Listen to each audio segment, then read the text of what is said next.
Ladies and gentlemen, listeners all across the United States, North America, South America, worldwide, to the very special weekend edition featuring Sheila Zilinsky, the Weekend Vigilante. You can find her at her website, weekendvigilante.com. That's weekendvigilante.com. And, of course, I'm Doug Hagmann, host of the Monday through Friday show, the Hagmann Hagmann Report, along with my son. Of course, you can find us at our new home, which we are populating and moving information from our old home. That is hagmannandhagmann.com. Easy to navigate, folks. Very easy to find things and a much better venue. That's hagmannandhagmann.com. Also, Sheila Zilinsky, weekendvigilante.com as well. Today is a live broadcast. It is Saturday, August 23rd, 2014. And Sheila, welcome to tonight. It's going to be a great show this evening you've got planned. It is going to be a great show. We're actually expecting Stewart Rhodes any minute, so that's going to be a tremendously good conversation. He's always wonderful, and, of course, people know him from Oathkeepers, and he's joining us momentarily. Lots in the news, isn't there, Doug? I got to tell you, it's, yeah. Every time you turn around, there's something different.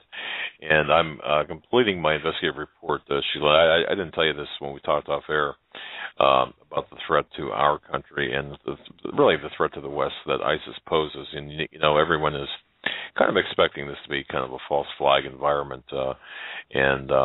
At this point, because of certain circumstances, I don't think that we can take this threat lightly. I do think that America, in particular, and its protectorates is on a roulette wheel, and the wheel itself is ISIS, and it's spinning. So, that said, I'll turn it back over to you, Sheila. Absolutely. Well, folks, I just want to tell you that Stewart Rhodes is on the line here. So welcome to the Weekend Report, folks. Again, I'm your host, Sheila Zilinsky, joined, as you know, my co-host, Doug Hagmann. It's the instigator and the investigator teaming up for this August 23rd edition. And as I said, we have a powerful, hard-hitting show. Our first guest, you all know him as the renowned Stephen Rhodes. Stewart Rhodes is the founder of Oathkeepers, a constitutional lawyer who's fought tirelessly for our Constitution. And joining us for the last part of next hour is U.S. Army retired Staff Sergeant Joe Rambo Biggs. He's an investigative journalist over at InfoWars with Alex Jones and his crew. He was boots on the ground in Ferguson, so you'll want to stay tuned for that. And the third hour, we're going to open the phone lines wide open for whatever you want to talk about. So without further ado, Stewart Rhodes, welcome to the program, sir. Hey, thank you very much. Great to have you on the program tonight. You know, we're seeing so much happen here. You were in the U.S. Army. You worked for Ron Paul. Stewart, you went to Yale Law School. You liken lawyers to oath breakers. I mean, most Ivy League schools is about brainwashing and power. I mean, Stewart, we've got nuclear weapons, bioweapons, Ebola, open borders, collapse, poverty, rioting, lawlessness, bullying police, or as I like to call them, compartmentalized minions. It's clear how the globalists use sociology, anthropology, psychology, this full spectrum dominance. It's really the eugenics-based global plan from the technocracy in full swing here. These are epic, giant issues playing out here. This militarization of our police, Stewart, is really becoming a huge theme. Weigh in on the Ferguson situation. Were you surprised they brought in the National Guard? No, I wasn't, but actually the problem began long before that. It was the initial reaction, which is a reflection of our society. It's like the perspective of the military is now, in combat, is now being infused into the police departments and into the politicians' minds, too. Look at Bundy Ranch. Their very first reaction at Bundy Ranch to anybody standing up to them was to attempt to suppress free speech and then to bring in military-trained snipers. That they imposed these absurd First Amendment areas, which everyone promptly ignored. Well, it's a parallel, and that's what caused lots of veterans around the country, including myself and others from Oathkeepers, to go down there to defend the Bundy family because we were afraid they were going to be Waco'd. Well, the same thing happened here in Ferguson. Right out of the gate, as soon as there were any protests, their first response was to suit up and battle rattle and show up with M4s and sniper rifles and point them at the people. And so we had our Missouri cops and retired police officers and retired military look at the situation, and then write an open letter to Governor Nixon and say, look, here's how you should do it. The sane constitutional way to handle it is not to treat everybody in the crowd as a protester as some kind of a military threat to you, as a direct threat to your life, and point guns at them. That's not the right response. The right response is to put plainclothes officers in the crowd to identify the people who are actually looting or shooting at the police or throwing Molotov cocktails. The same way you should do at a G20 summit or any other situation where you're dealing with a few people who are causing trouble. Now, there certainly were looters, and that needed to stop. What was ironic and weird about when they brought in the Highway Patrol, they did the right thing and kind of de-escalated when it came to, taking off the mask and acting like police officers again when it came to the protesters. But then they went totally hands-off on the actual looters, which was a mistake.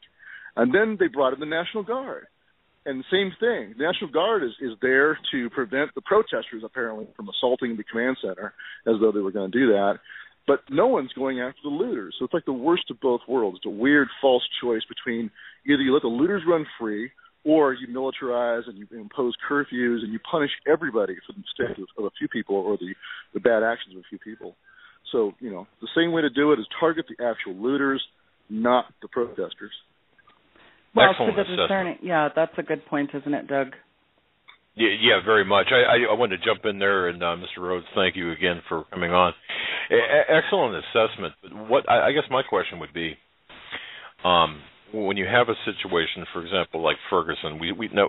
When I'm a history buff, I like to understand. Well, I suppose we can better understand where we're at today by looking at past events. And, of course, in July of 1964, we had a police officer in Harlem, off-duty, shoot a young man by the name of Jimmy Powell.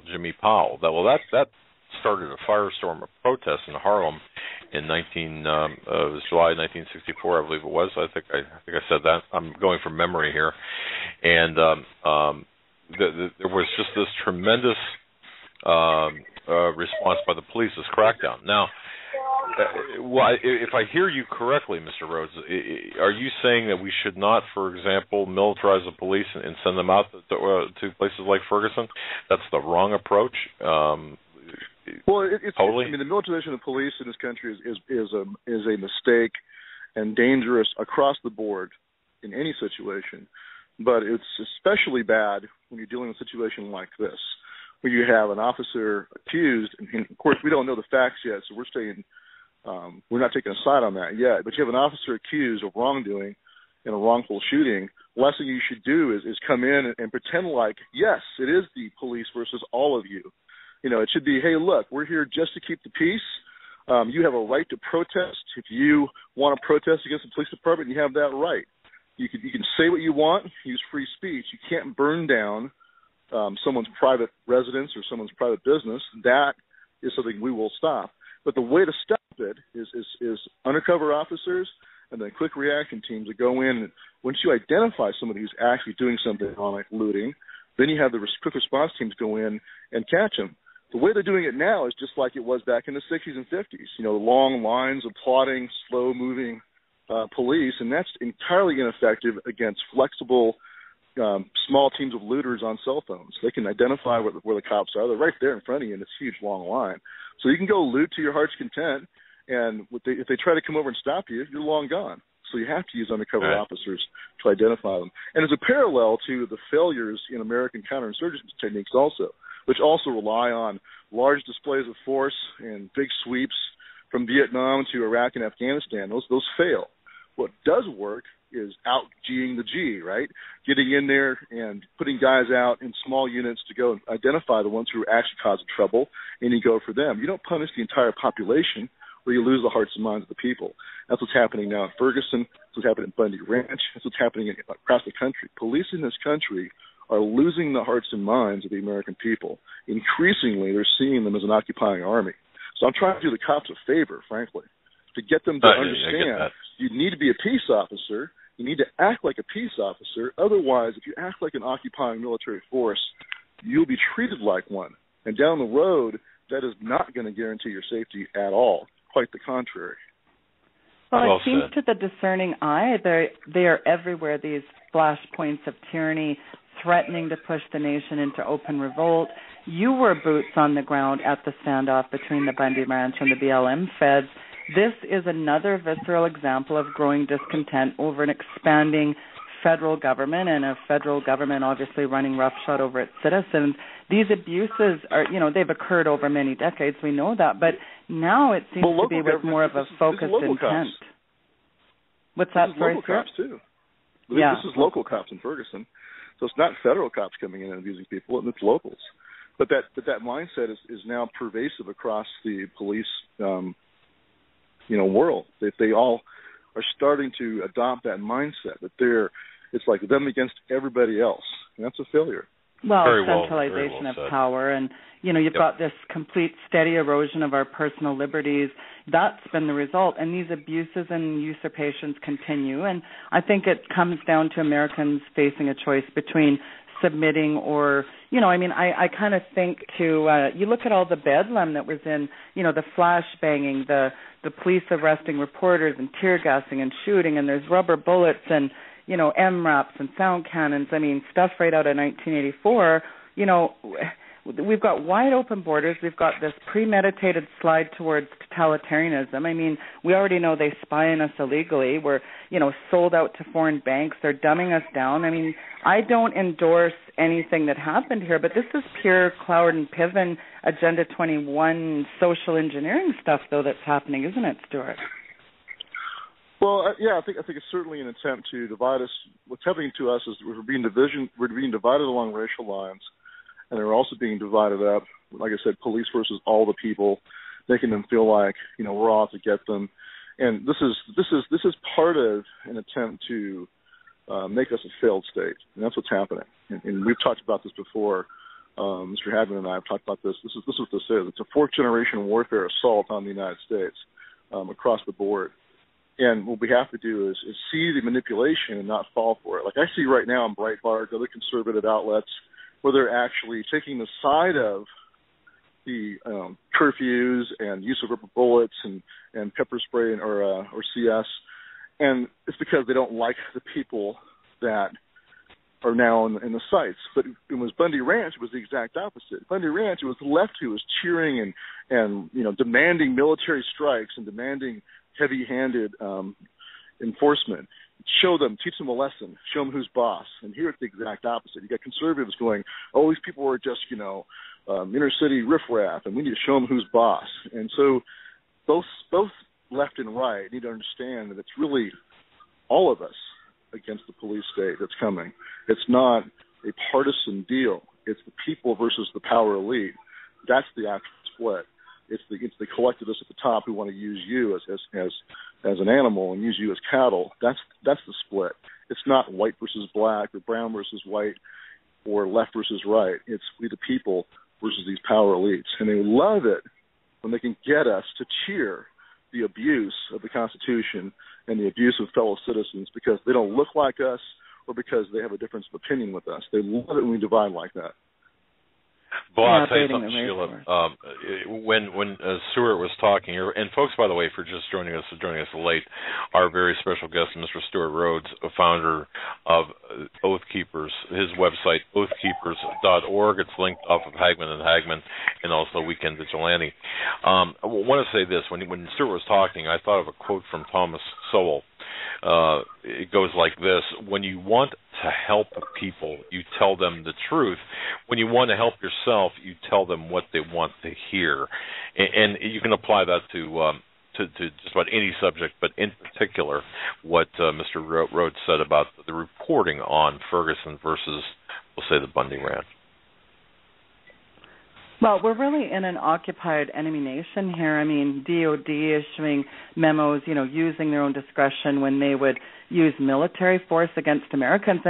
We're really post-Constitution here in many ways. Executive branch, judiciary branch, and Congress has really stepped outside the Constitution. And as a constitutional lawyer, Stewart, obviously like the NDAA is a perfect example. I want you to give our audience an assessment, your assessment, I guess, of the NDAA, because that's something, we're not really talking about that much more, but this really is a crossing of a Rubicon here. Explain the NDAA to people, and, you know, I'd like to know why there hasn't been charges of treason for that, but I guess that's another show.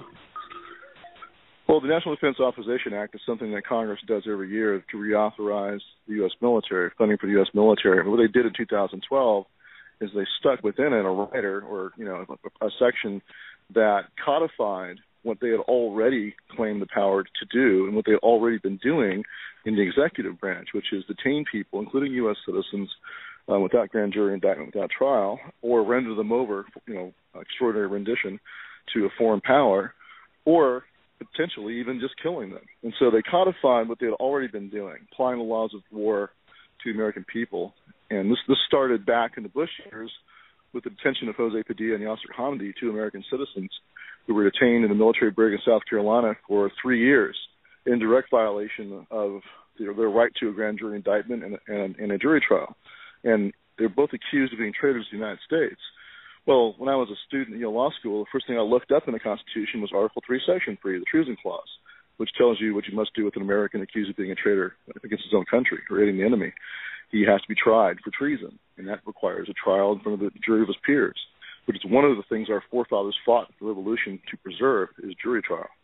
So you can see that they already crossed the Rubicon during the Bush years. And then the Supreme Court in 2004 in the Hamdi case approved it and said, yes, we agree. His citizenship's irrelevant. He doesn't have a right to a jury trial. He's an enemy combatant. And that's when we really crossed over into post-Constitution America. Because after that, the only real check now is we the people and whether or not they think they can get away with it militarily. And what I mean by that is whether or not our military would actually apply the laws of war to the American people. And then Obama took Bush one step further. He began to actually kill Americans. He's killed, I believe, 3 now that have been targeted and killed with drone strikes overseas. And most Americans don't pay attention to that because they're scumbag. You know, they consider them scumbag Al-Qaeda people. Who cares about them? And it's overseas. But the legal precedent has been set now, and now they've actually, you know, begun to use it where they can do this to any American. And then the NDAA comes along, and Congress is jumping in and saying, yes, we agree with this, and now they've got it in black and white, you know, law. And the advantage to them in doing that is they can hold it up in front of the troops and say, look, you know, the court said it's okay, and look at this. Congress has actually written a law. This is legal. So that's the great danger for us, is they're doing much like the Nazi Party did when they took over Germany, is they're making what they want to do legal. They're manipulating the legal system to turn it upside down rather than defense of your rights. It's now a weapon to be used against you. And that's where we are. So that's why I started Oathkeepers. I wanted to make sure that there was some check or counterweight to these plans. And a big one, of course, is what the current military does.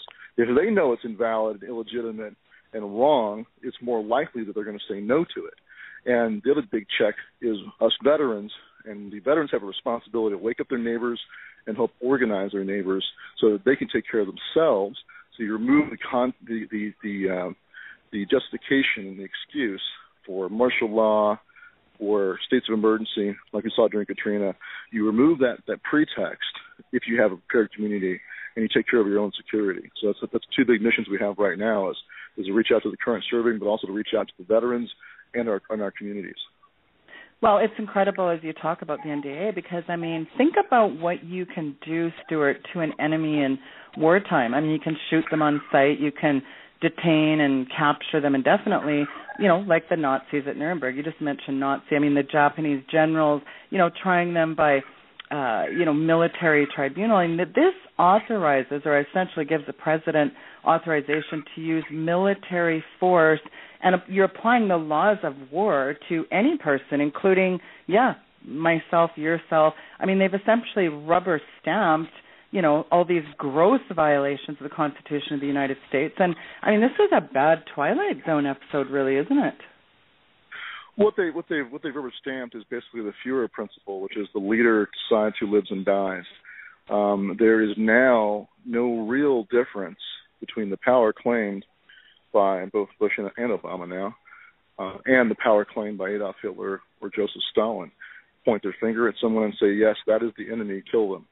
And that sounds outlandish, but that's exactly what it does. Because, like you said, in wartime, you don't just have a right to detain an enemy combatant. You also have the right to kill them on sight, whether it's with a bullet or a missile from a drone or anything, a bomb. All of these methods are used against the enemy, right? So if you could kill your enemy on sight, you can also detain them. And you could try them by tribunal for violations of the laws of war. That's the claim. And they say, because you don't wear a uniform, you're not protected from by the laws of war. You're already an unlawful combatant. Just because you don't wear a uniform or insignia recognizable at a distance, they say you're always in violation of the laws of war. So we're in this absurd paradigm now where all of us, because we don't walk around in the uniform, all as civilians, are considered technically to be in violation of the laws of war. All they have to do is say he is an enemy combatant, we find that he's a combatant, and because he's not wearing a uniform, he's an unlawful combatant. So we can try him for not wearing a uniform and execute him. That's the logic. Or, this is, if you're lucky enough to get a trial, they might just kill you with a drone strike. And they haven't done that yet here inside the United States, but there is no difference between here and over there legally. They are not saying this is something they can only do overseas.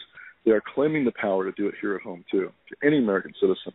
This is the problem. Americans tend to look at who this person is. Is he a bad guy? Well, then, hey, yeah, go ahead and drone him. That's not how the law works. The law works, it's like categories of people. If you are a citizen and they can drone you, if you're any citizen, they can drone you, they can drone any citizen. It doesn't make a difference who it is. So it does not protect, it does not only target, radical extremist Muslim American citizens, like al-Awlaki or Jose Padilla. Once they claim the power to do that, they can use it against anybody. Well, what you call an American who makes war against his own country, that is a good definition of treason. I mean, why have these scumbags like McCain and Obama and Lindsey Graham not been tried for high treason? I mean, what's more foreign to our Constitution than international laws of war? I mean, are we in 1935 Germany sliding into complete despotism here, or are we in 1775? Yes. Which one is it here? Well, it's a good. Their choice is 1935 Germany, the direct parallel.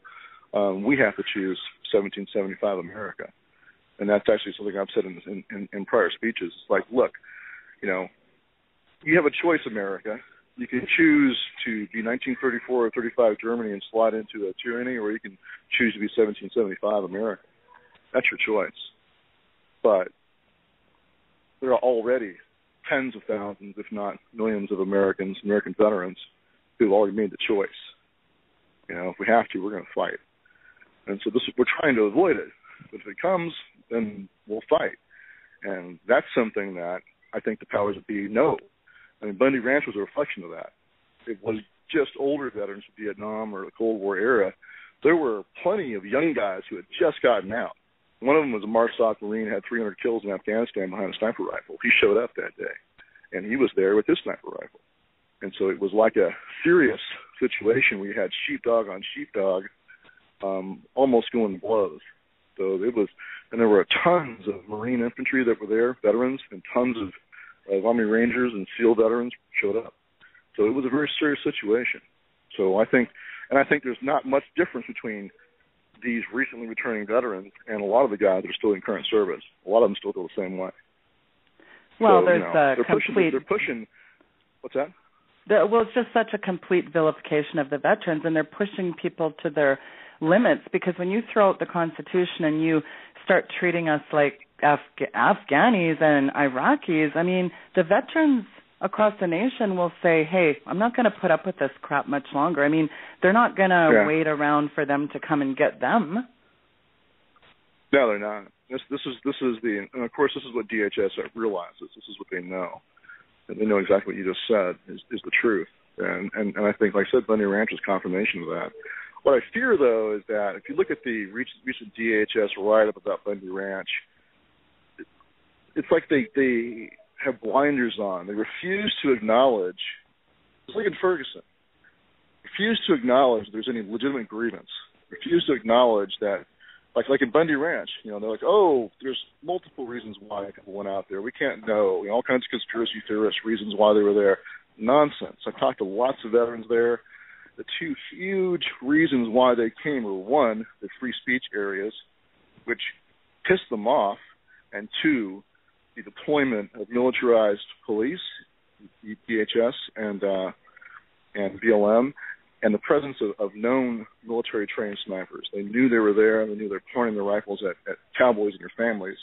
Those are the two huge things that ticked them off. And then they saw that video of Ammon Bundy and his aunt being thrown out and tased. So that was, was it for them. They got in their trucks and came.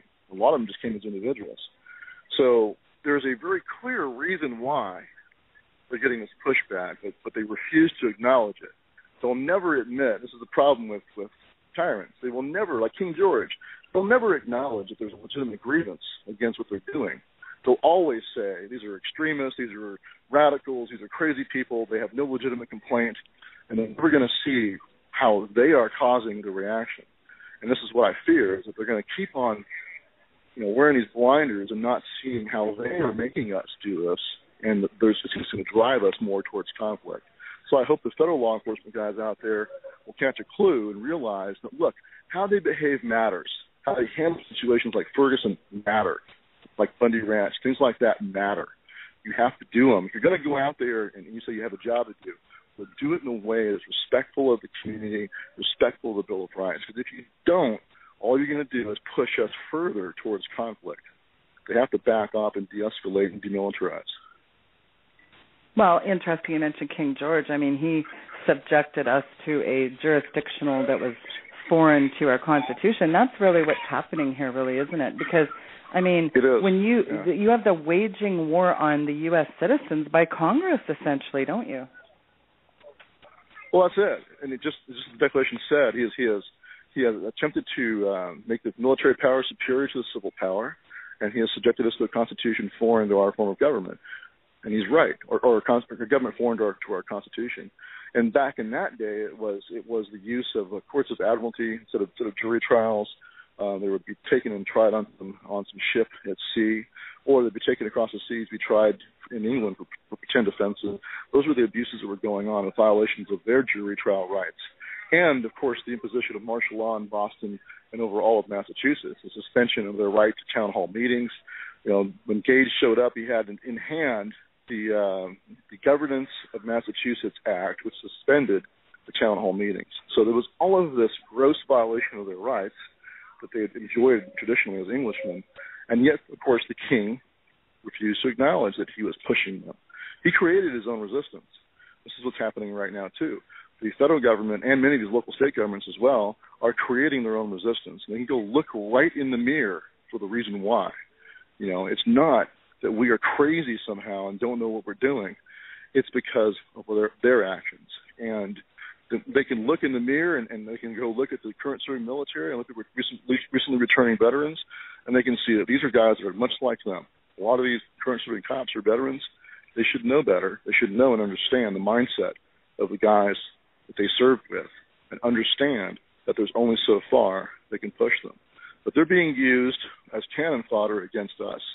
And that's why it's critical for us to never buy into this idea that every cop is bad. I mean, there are still some good ones. We have to try to get them to see their responsibility and try to get them to see that we're all living in the same country. But if they abdicate and abandon their responsibilities, then they absolve us, as well. Well, it's funny you mentioned cannon fodder. It's like how the military is going to be used as cannon fodder against their fellow Americans. I mean, you've got, it's always a detestable foreign enemy like Al-Qaeda to justify this judicial legislation. This is, legal precedents for judicial decisions, actions, and then, as you mentioned, codifying into law. You've got surveillance, DHS, Northcom, troops going in, and then they always turn it around to target and vilify the gun owners, the constitutionalists, the veterans. It's amazing. They create this meltdown, and it's always a good justification for suspending basic rights, isn't it? Right, and they want the police to identify with the state and fear the people and see the people as their enemy. That's what they're hoping to do. And, of course, they would love to do that with the military. They're less successful with the military because the military is not used on a day-to-day basis inside the United States. And so I think they're having less success there. But in the police, we can't turn a blind eye to what's obvious. Is they have successfully militarized our police, first through the drug war, now through the war on terror, to a great degree. And so it's going to be a difficult uphill fight to deprogram our police officers. But I think the best way to do that is to use good police officers, retired cops who understand what's going on, to go talk to the current serving cops. That's what we're doing right now in Missouri. We have a couple of retired Missouri police officers who are Oathkeepers who are going out talking directly to the police there, telling them, look, guys, this is not the right way to do this. Here's the right way. Well, and speaking of Missouri, you issued a letter of warning, didn't you? Tell our listeners about that. Yes, our Missouri chapter sat down, and retired police officers and retired military veterans sat down and looked at the situation, and then wrote an open letter to Governor Nixon and said, look, this is where you're making mistakes. This is where you're going down a road that's going to lead to violence, more violence.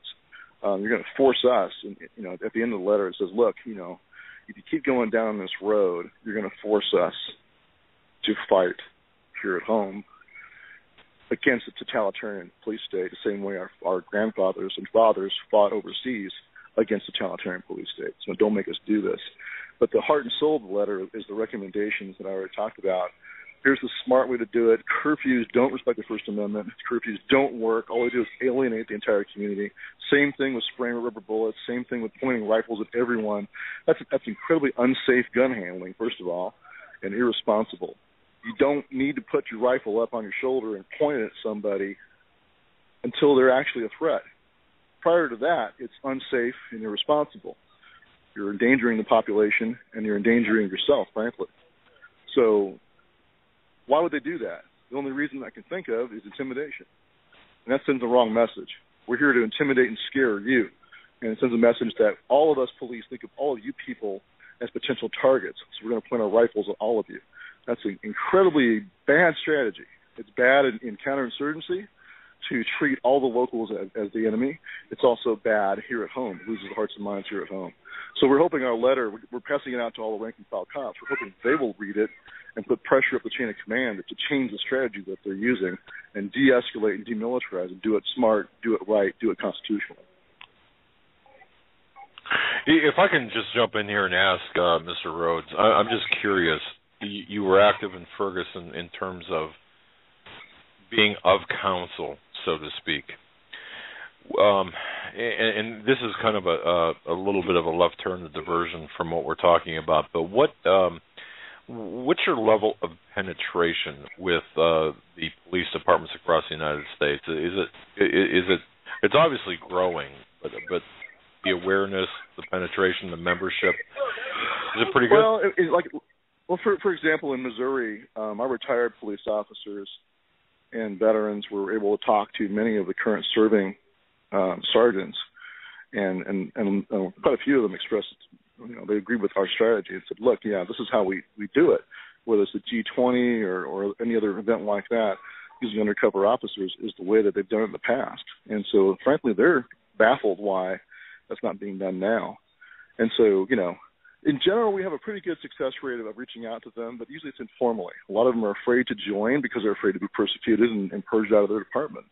And I understand that. And look what's going on right now. This St. Louis County officer, Dan Page. He's not a member of Oathkeepers, but he's been suspended because of things he said in a private or in a opinions. He's being suspended now because CNN has decided he's a bad guy and they're putting pressure on his commander to suspend him. And so they're violating his free speech rights. And so, sure, officers are afraid of being purged. And clearly that's what they want. I mean, CNN's doing it right now. They're going around on Facebook and looking for officers' comments on their Facebook pages and looking for any speeches they might have given publicly, and they're trying to get them purged. That reminds me of Brandon Robb. I mean, it's just what's very disturbing is you've got the DSM-5, this new oppositional defiance disorder. So if you refuse to follow authority, well, hey, they'll just cart you off to a mental ward. Like, look at Brandon Robb. Whatever, he posted something on his Facebook and they held him in a psych ward against his will, and that's against his free speech. I mean, you've got a Marine vet. It was entirely because of things that he said, protected speech that he said on his Facebook page. If they could have arrested him and charged him with something, they would have. But everything he said was protected free speech. So instead, the FBI went to the local police and said, hey, why don't you guys use this Virginia statute for mental health? when they had him committed under mental health. This is the same kind of crap that was done in Stalinist Russia or Nazi Germany. If you oppose the regime, there's something mentally wrong with you. So they send you in for a psych eval and detain you in a mental hospital. In Brandon Rob's case, it's fortunate that a judge released him after a few days of being held. It's really a good thing they did, because I can tell you there were plenty of Marines. He was a Marine veteran. There were plenty of Marines around the country pretty pissed off, and they were planning on going down there and breaking him out. If they had kept him for another 30 days, I think there would have been some veteran Marines who would have showed up and busted him out. Wow. That's the first time I heard that. I mean, okay. Yeah. Wow. And it wasn't like I asked guys if they would go break him out. I just asked some veteran Marines, or they just contacted me and said, hey, what's going on with this guy? And there were multiple different places that the sentiment was, if they don't let him out, we're going to go get him out. So. Man. Oh, wow. Sheila, go ahead. Look what happened at Bundy Ranch. A bunch of Marines showed up to protect the cowboy, so don't think a bunch of Marines wouldn't show up to protect a fellow Marine, you know. I was really stunned by that as well, but I guess the bigger part of that is when, you know, an American citizen can just be carted off under some oppositional defiance disorder if you are not following proper authority. I mean, that's got to ring the bell of people out there to think. I mean, think about that, Doug and Stewart. The fact that, hey, if you don't agree with what we're saying, or if you're not going to be, following orders, well, hey, we'll just cart you guys off against your will to these mental wards. I mean, that's pretty huge, don't you think? Oh, it is, absolutely. Like I said, it's repressive regimes always find a way around whatever protections there are of free speech in person. They will always find a way, whether it's through enemy combatant status or whether it's through mental. I consider the Brandon Robb situation an example of enemy combatant status light. It's like the next step down. We'll call you crazy. We won't label you an enemy in wartime and apply military law to you, but we'll call you crazy and still lock you away without a jury trial. It's what's the difference? So, like I said, both Stalinist Russia and Nazi Germany, the same thing was used. They would either try you in front of what they call people's courts, which were packed with Nazi judges, and send you off to a concentration camp. But the next level down was just to call you crazy and put you in a nut house. In the end, you might wind up in the same place, dead. Either way, you lost your liberty. This is what they always do. They'll always find a way around any restrictions on their power and try to apply unrestrained power to you. So we're in the same position, folks. This is why it's sometimes maddening to look around your fellow Americans and realize how many of them are completely clueless that this is being done. This system is being built right around them, right under their nose, and they don't see it. But, the hubris and arrogance of these elitists, I mean, you got to think here, we're dealing with some pretty sick individuals here. They're rolling out drones and bullets and armored vehicles, and there's insider trading and derivatives fraud, and they've gutted the Bill of Rights. They've gutted the Constitution. They've gutted the dollar. I mean, they're bringing in Agenda 21. I mean, this is absolutely, this stuff is happening, folks. And I just think it's incredible arrogance on behalf of these people that have signed an oath. Don't you find that part of it ironic? Well, most of them, either they don't know what the Constitution means in the first place, or they know and they don't care. Like I talked earlier about guys who go to Ivy League law schools, I think for the great majority of them, they could care less. I know that from personal experience at Yale Law School. They're there to punch their ticket and get their, on the path to power. They're there to learn to manipulate the law. This is the problem, is you can get a judge to approve almost anything.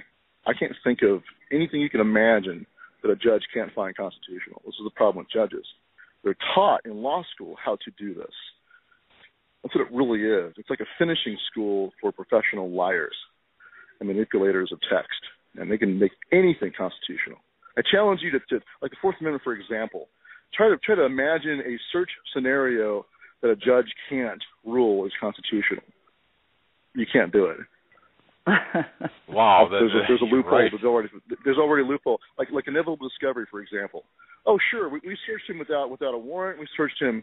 It wasn't an issue of officer safety, but we would have found it anyway. So they've created a doctrine called inevitable discovery. They can search you without a warrant. They can say, well, we would have found it anyway, so it's okay. So as an example, the Fourth Amendment's already been gutted beyond belief. Well, and not just that, but the gun grabbing is just so sickening. I mean, Feinstein's back in action with their Reichstag tracking scheme. You know, that's been in the work for years. We know that. These neoliberals want the right crises, right? Every provision in the Bill of Rights is under assault. And they're under assault either from the left or the right, or sometimes both, oftentimes both. Like, for example, the Patriot Act was bipartisan. The NDAA in 2012 was bipartisan. Most of the huge assaults on the Bill of Rights are bipartisan. But even when they're partisan, it's still an attack. So a conservative might maybe defend the Second Amendment a little bit better than a leftist, and the leftist might maybe defend the Fourth Amendment a little bit better than the rightist. But usually they get together and compromise. And the compromise means they're going to rape you not quite as hard, but you're still going to get raped. You know, the Lady Liberty is still raped. That's the problem. And so they compromise and compromise and compromise. And usually what it means is you lose more and more freedom. And so we're dying a death of 1,000 cuts, slow poisoning. That's what's happening to us right now.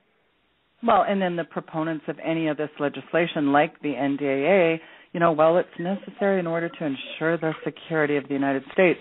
I mean, think about Republican Senator Lindsey Graham. And when they say, I want my lawyer, you tell them to shut up. Wow. You don't get a lawyer. You're an enemy combatant. There's a special place in hell, I hope, for Lindsey Graham. So, and frankly, I consider Lindsey Graham an enemy combatant of the Constitution. Thank you. Well, here's a guy, I do too. He was a JAG officer in the Army. He knows better. He knows exactly what he's doing. So I think his culpability is even higher. I consider him a knowing traitor. He knows what he's doing and is still doing. He's not an ignorant, useful idiot. He knows exactly what he's doing. Well, you got to remember, these people admit, Doug and Stewart, on record. I mean, Feinstein's admitted on record that if it was up to her, she would take all the guns. You know, the arrogance is unbelievable. And then, you've got... They've gotten away with this for so long, and they have absolutely no repercussions they can see.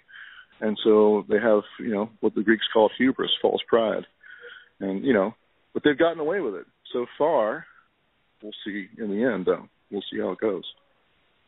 So, Stewart, I've got a question for you. I apologize, Sheila. A listener listening live in the United Kingdom had just sent this to me via email, wanting to know, Mr. Rhodes, is Ferguson over in terms of the worst, or is the worst yet to come and we're just not seeing it?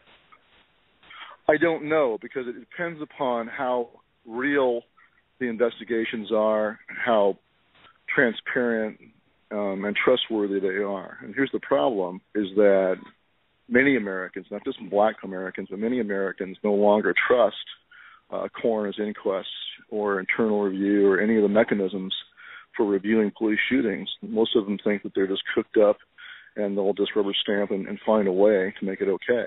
And so they don't trust it. And I have no idea whether this was a legitimate shooting or not. I don't know. The rest is the problem. Even if it was, even if the officer was legitimately in fear for his life and under the reasonable man standard had a right to fire, you might still have unrest because people don't trust that process.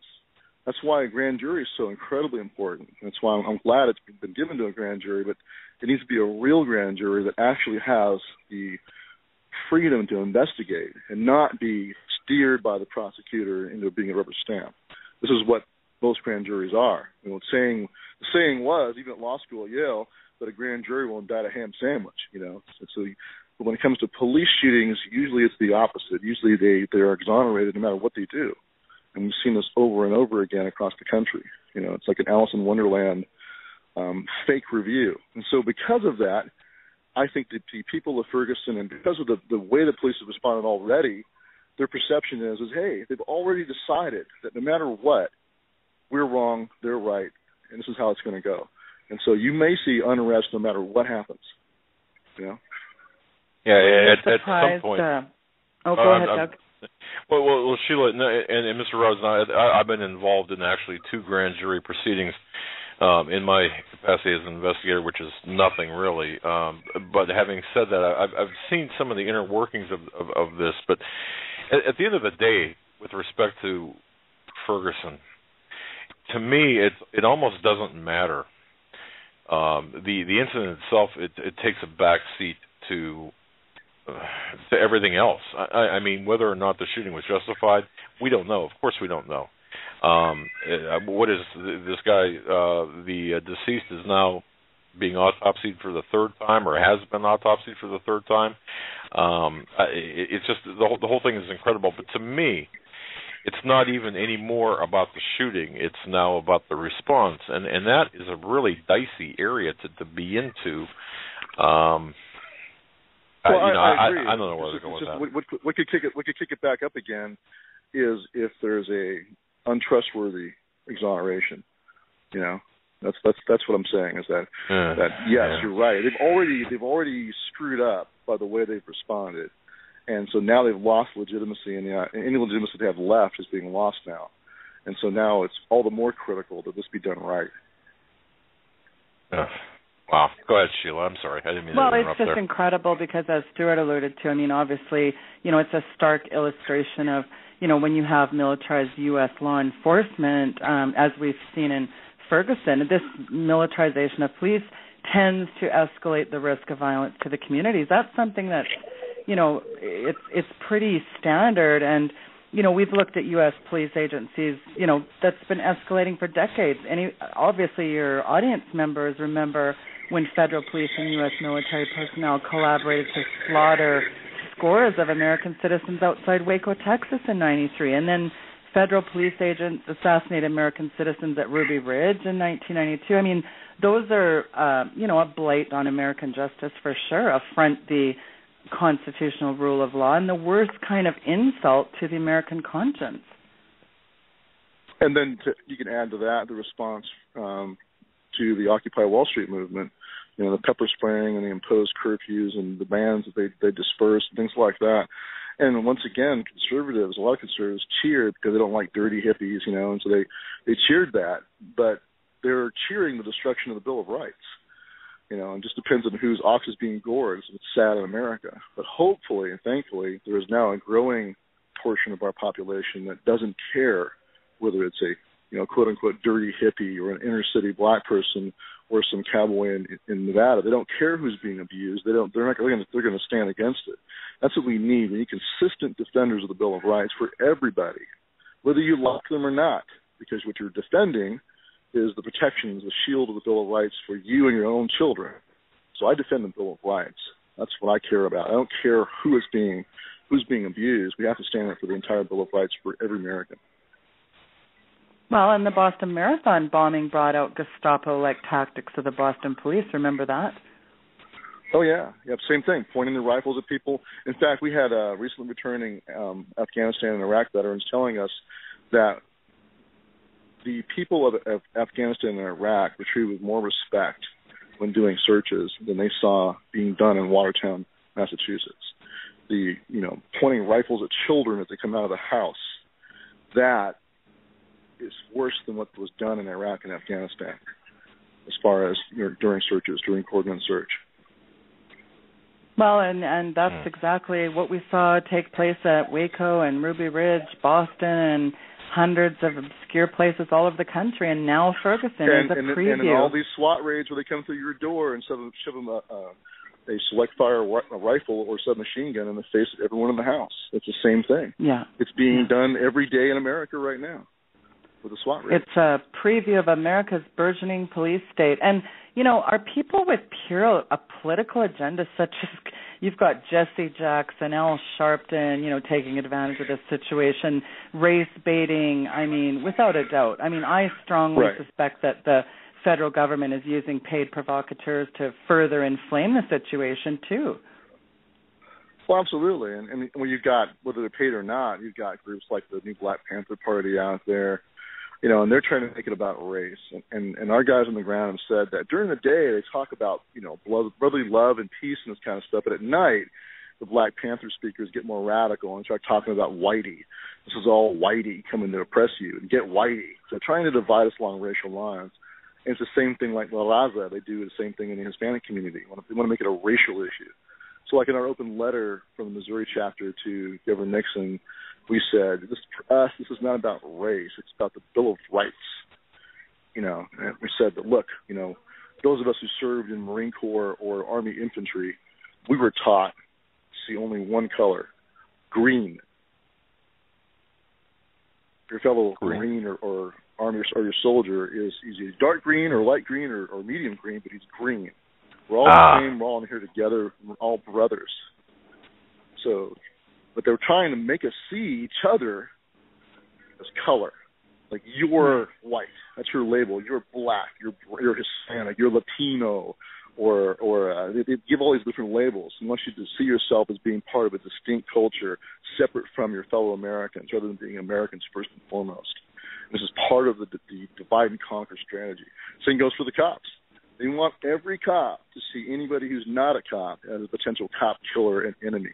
And they especially want every cop to look at every veteran as a potential cop killer and enemy. What they really do want is sheepdog on sheepdog violence. They would love to have the cops killing the veterans and vice versa. They would love it. Well, and the DHS is routinely supplying police state-style training for practically every local police agency in the U.S. and has been for years. And obviously, you know, it was the creation of the Department of Homeland Security's implementation of the Patriot Act under G.W. Bush that has propelled this police state mentality throughout America's heartland. Would you agree with that? Oh, absolutely. And, of course, unfortunately, the DOD is helping. They're giving free MRAPs and all kinds of, night vision and 50 caliber rifles and even machine guns. They're giving all this stuff to these local departments. And nothing comes for free. There's no such thing as a free lunch. So part of what comes with it is strings attached, strings of control, and federalize the police and militarize the police and turn them into a standing army. So I think what's going on is they are less confident about the military doing what they're told. They're more confident about the police doing what they're told, and that's why they're focusing so heavily on militarizing the police. But at the same time, they're trying to normalize application of military force as well. As you mentioned earlier, this recently disclosed DOD memo dating back from 2010, I think it was, that gave very low threshold latitude and leeway for local commanders of bases to respond to requests from almost any public servant for military aid, including use of military force against American citizens. They're normalizing it and making it a lower threshold. I think that's the next shoe to drop. They've already normalized heavy SWAT raids and militarization of our police. Now they're going to normalize application of the actual military here domestically. But that's more difficult for them. That is one they have to tread more gently with. Like at Bundy Ranch, we learned later, the Washington Post disclosed that there was an actual military strike being considered on the Bundy Ranch supporters. Fortunately, they decided not to do it, but they were considering it. And just imagine what would have happened if they'd have done it. Well, yeah, I was going to say, the Civil War would have kicked off. Well, yeah, exactly. What in the world would that have looked like afterwards? I mean, seriously. A military strike against the supporters at the Patriots at the Bundy Ranch. Following that, I cannot think of anything that would have stopped an all-out civil war in this country. Yeah, I can't either. There have been a bunch of dead veterans. Wow. Man. Well, I think Obama is... Don't you think he's abdicating his right to sit in the White House? Well, sure, he's following the same path that King George did.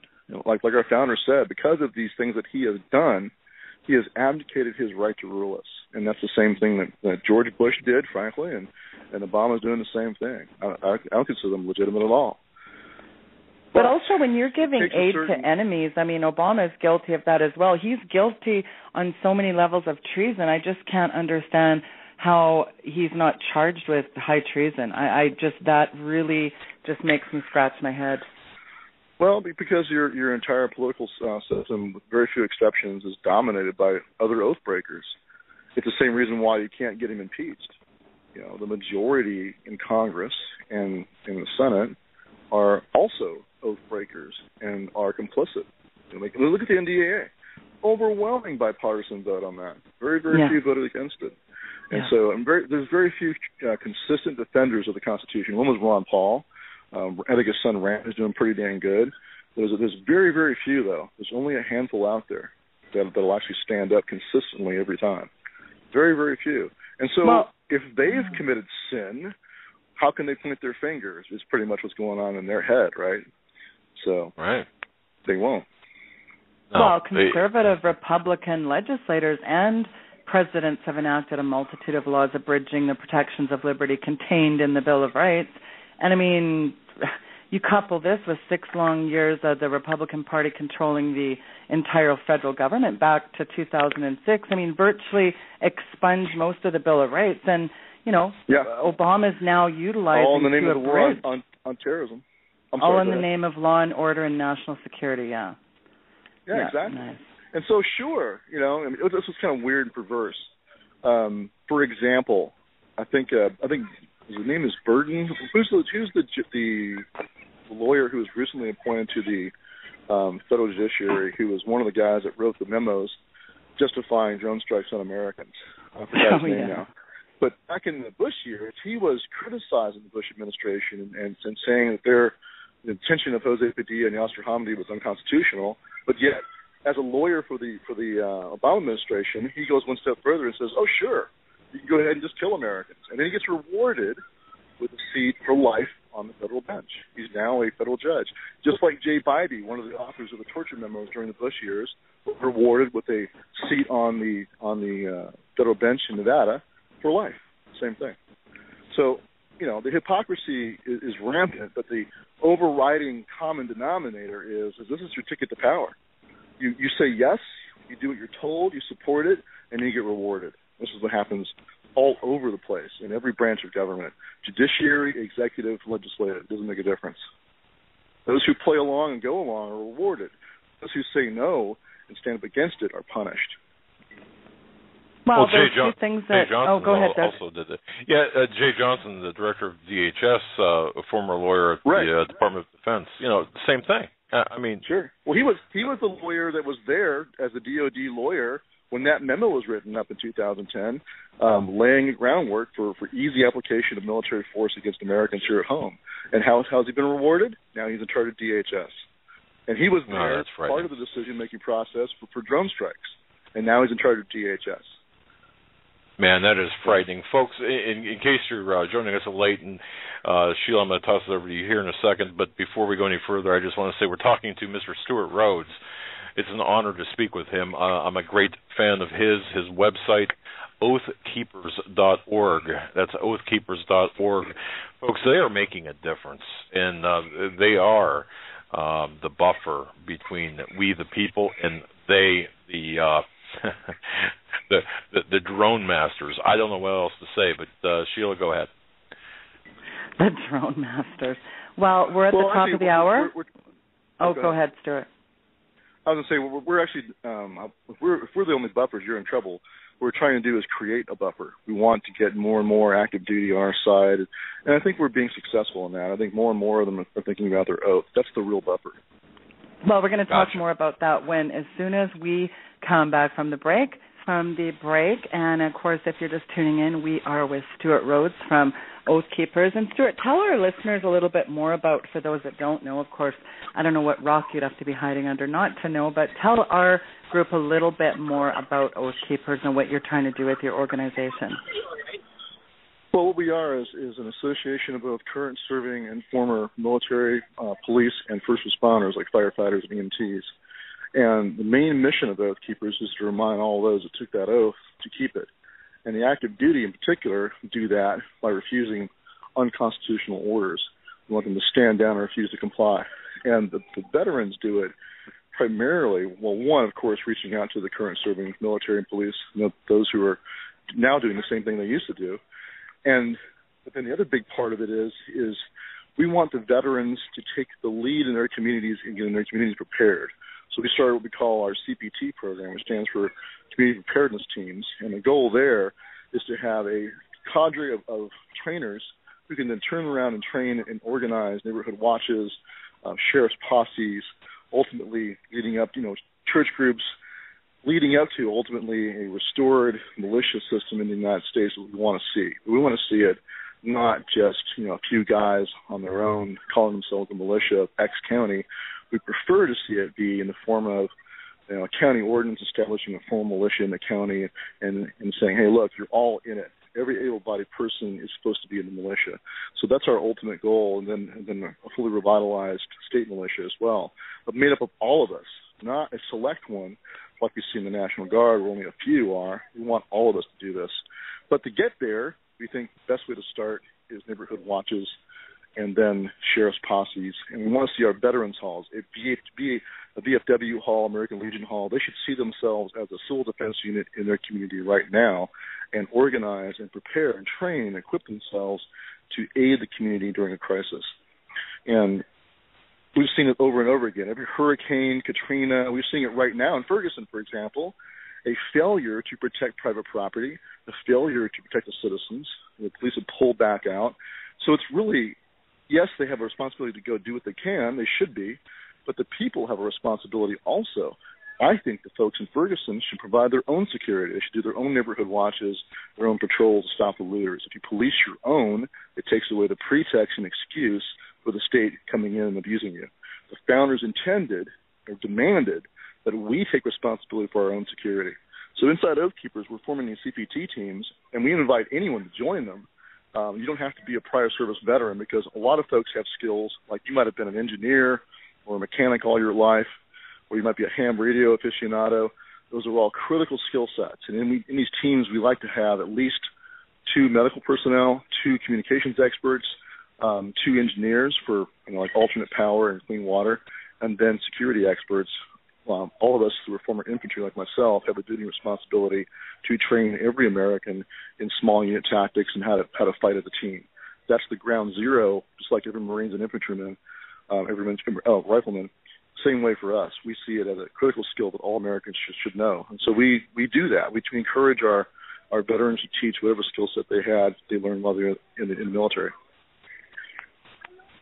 Well, you're a constitutional lawyer. You're ex-military, and I think about legal authority. What is legal law? I thought that all law was subject to the Constitution. We've only permission and privileges now. We have no rights. And I personally think, Stewart, that laws need to be abolished if they are immoral or wrong. I mean, let's not forget that it's said that everything Hitler did was, quote, legal too.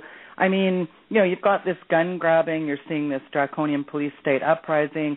Forget protecting and serving here. All the way around, it's an absolute extirpation of everyone's rights. These men in our military and law enforcement have sworn to uphold the Constitution. What is your take on that?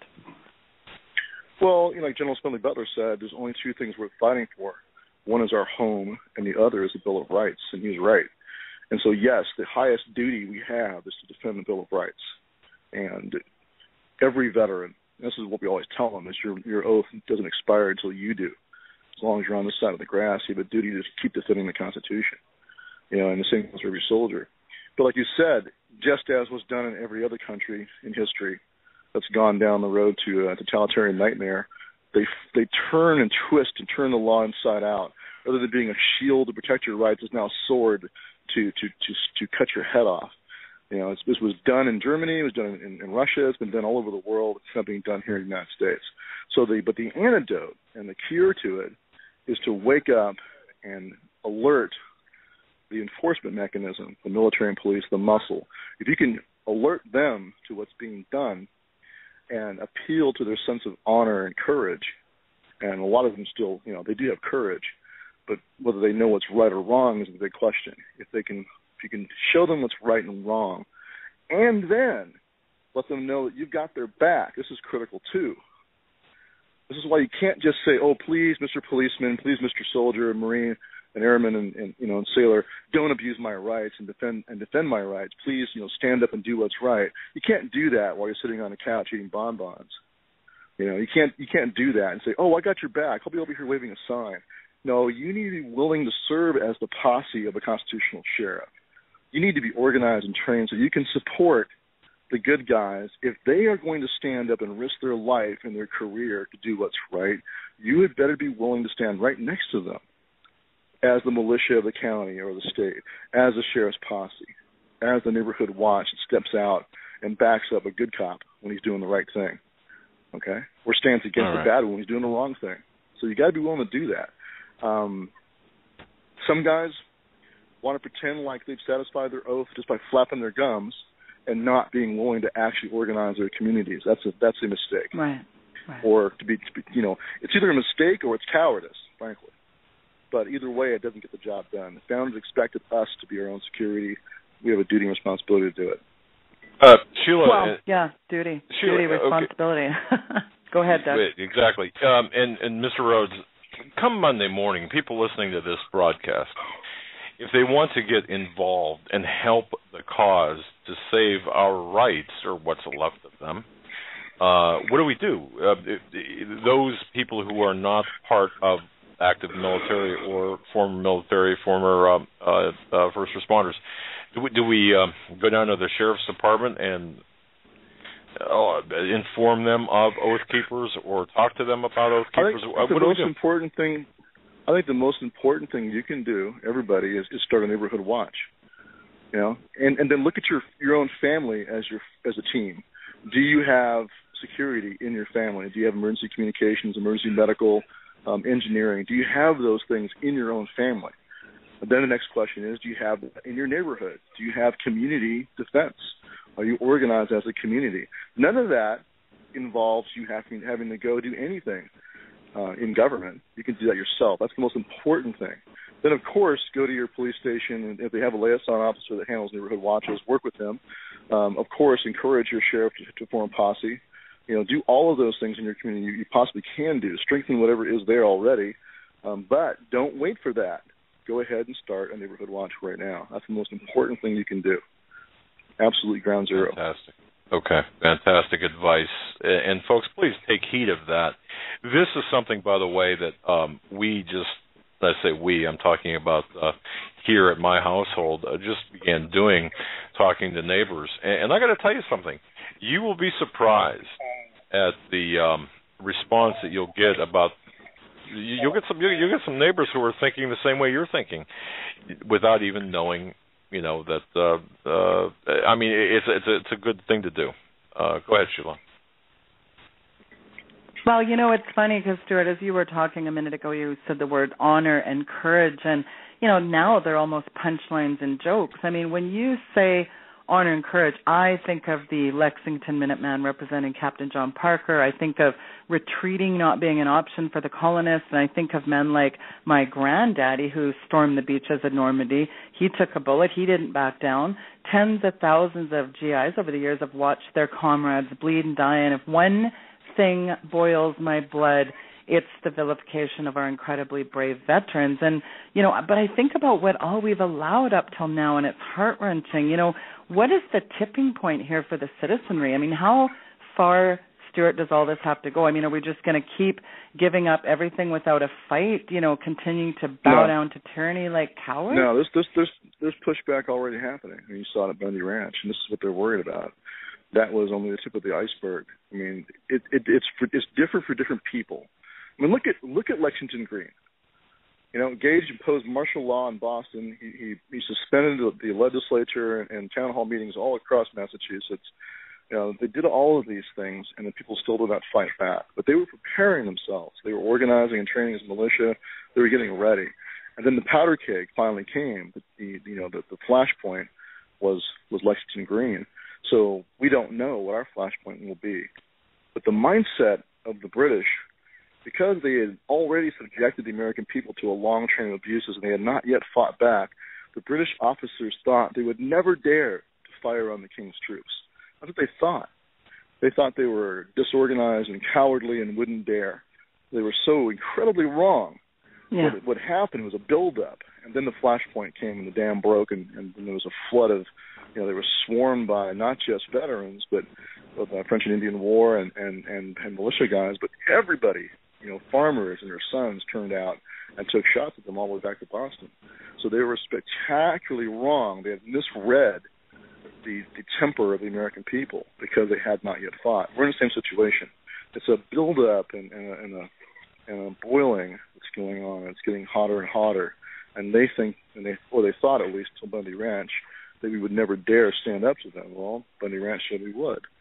So this is the thing. And then before that was the actions of the veterans in D.C. tearing down the barricades. Remember that? that was also, to me, an important moment where you saw veterans saying, we don't care what you say, we're going to tear these barricades down. They're coming down. And then they marched them over to the White House and deposited them against the gate. And then you had that situation where you had the D.C. police rolling out with riot shields and whatnot and getting in front of the White House. Remember that? And when you look at the video of that, what do you see in the face of those police officers standing there with the riot shields? What do you see? Yeah, that's a really good point. You saw fear. Fear. You saw fear. And a lot of them were like, wide-eyed, white-faced. That's a good point. Tight-lipped. They were afraid. And the reason they were afraid is they were staring into the faces of combat veterans who were right there saying, you're not going to do this. This is not going down like this today. And they could not abuse them the way they had abused the Occupy Wall Street people. Different animal, different people, not the same game, whole different sport, okay? That's the difference. And so, we went down there. We were kind of part of that process. We went down and took down the barricades. And I went there with a World War II veteran who was a World War II paratrooper. Same mindset. He's like, I'm taking this barricade across the street, dumping it on the grass. I don't care what anybody says. I'm not going to stop. And same goes with, we had Ben Smith there, retired Navy SEAL, and his buddy Shannon, another Navy SEAL, and a bunch of other guys who were there with us, Army paratroopers and all kinds of veterans. Same mindset. We're doing this, and you guys do whatever you think you need to. But we're going to do this. And the cops said, hey, look, we're veterans also. A lot of us are veterans, so we understand, and they were cool about it. So, but that was, to me, a warm-up for what you saw at Bundy Ranch. You saw veterans standing up and saying, this is, we're not going to stand for this. And the same thing happened at Bundy Ranch. We're not going to stand for you pointing sniper rifles at this ranching thing. It's not going down like that. You're not going to wake with them. You got to come through us first, was the mindset. That's why guys showed up. And so this is the problem, though. Like I said earlier, my concern is the powers that be are not getting the message. They insist on saying, we're crazy, we're conspiracy theorists, this is all about, race or loss of power among white males or whatever they want to try to say. Those are black guys at Bundy Ranch. One of the most squared away guys I saw there was a black veteran from Missouri who's a contractor right now. He's probably overseas right now. He was there with his team from Missouri. So it wasn't about race.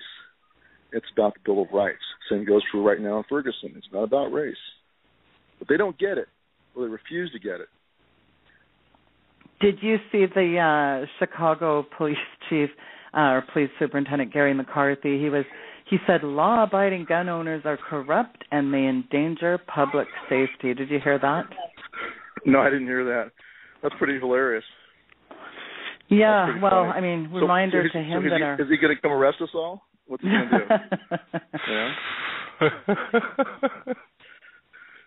do? Sorry about that.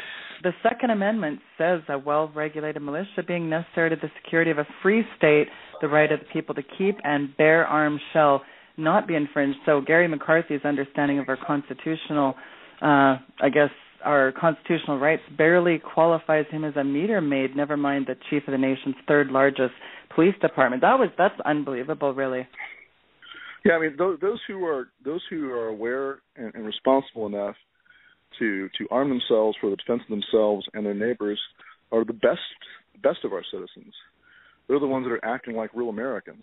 That's what the founders expected us to do. So it's been turned upside down. Everything that was good is now considered bad. Everything the founders intended for us to be is now demonized as being illegitimate and dangerous and criminal. So what they want you to do is be servile, competent at caring for yourself or your neighbors, and just sit around and do nothing except on occasion vote for them. That's what they tell you to do, because anything else is a threat to them. They don't want you to be independent. They don't want you to take responsibility for your own security. They don't want you to be competent at defending yourself. And the last thing they want is for you to know how to fight.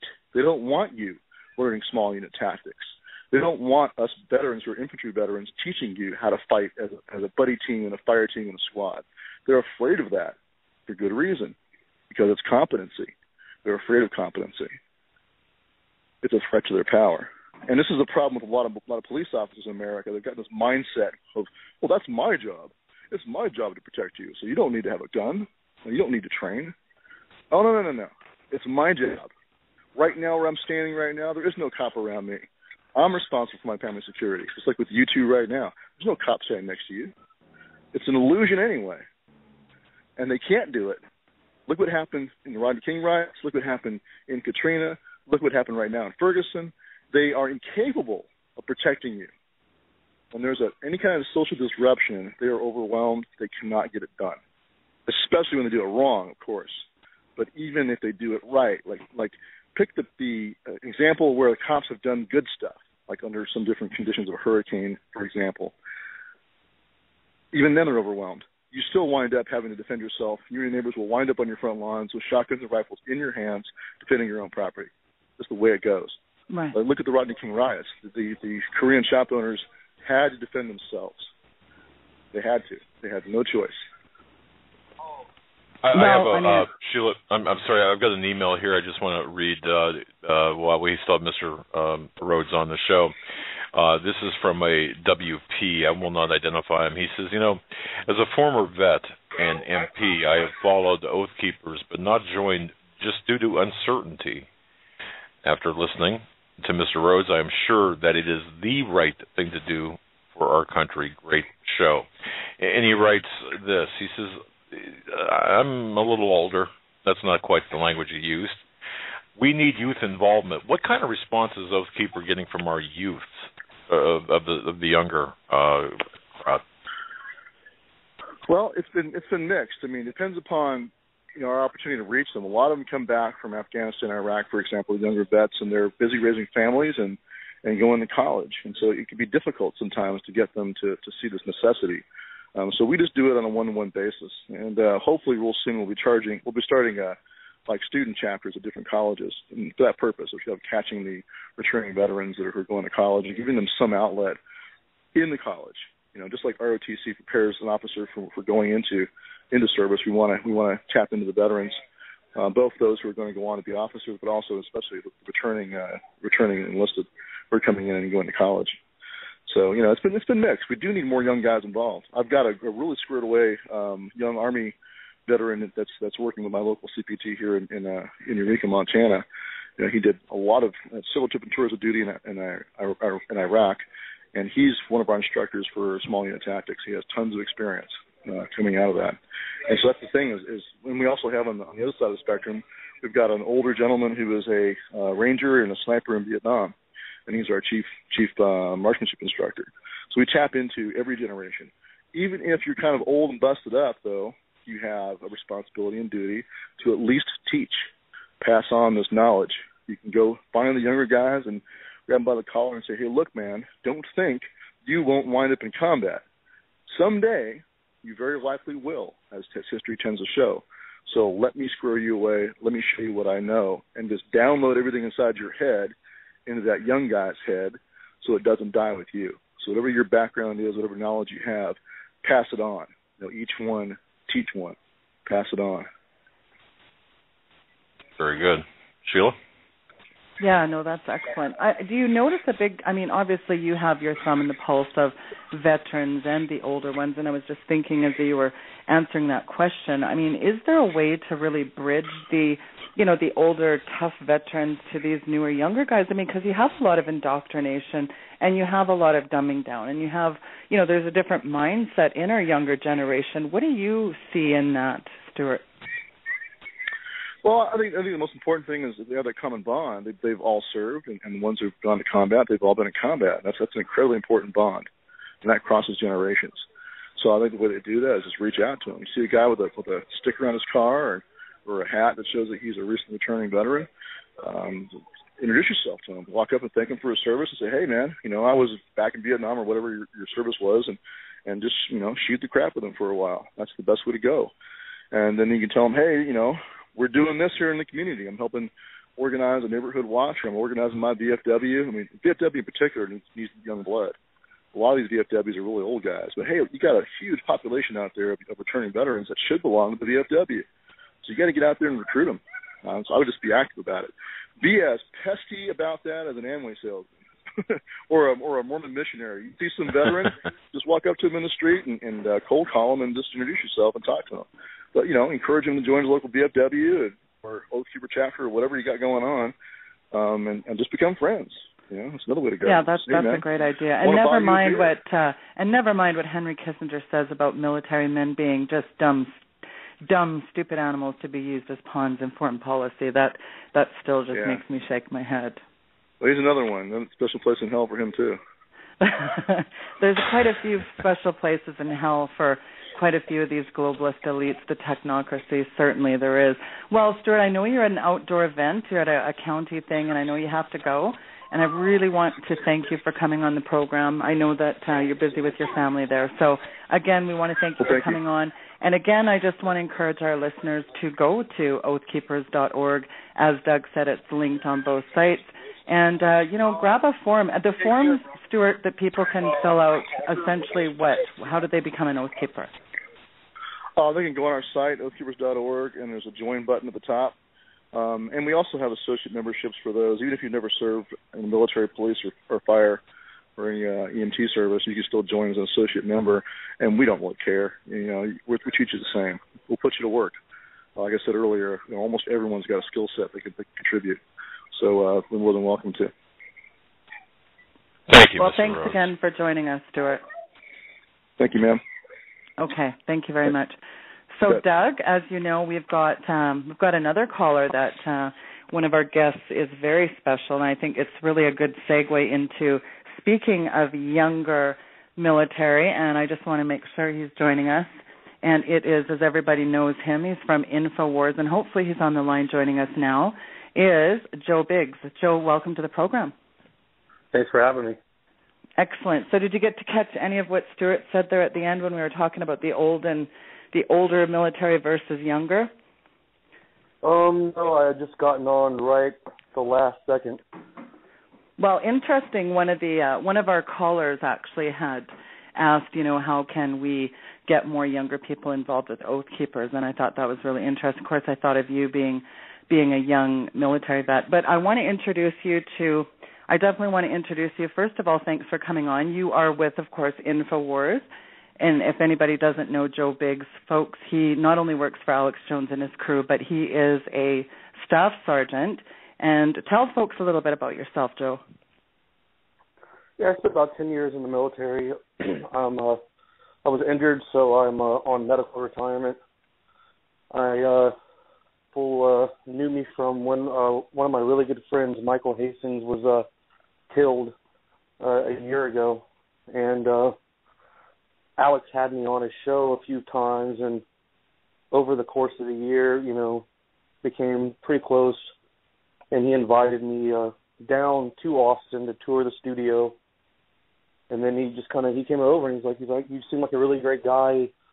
He's like, I had this gut feeling, would you be interested in coming and moving to Austin and working with us? And I said, well, I'm not a journalist, really. I write a lot, but I didn't go to school for any of this kind of stuff. I don't know if you're willing to take that kind of a gamble. And he was, and, I've loved every single moment that I've been there. It's been one of the greatest opportunities I've been given.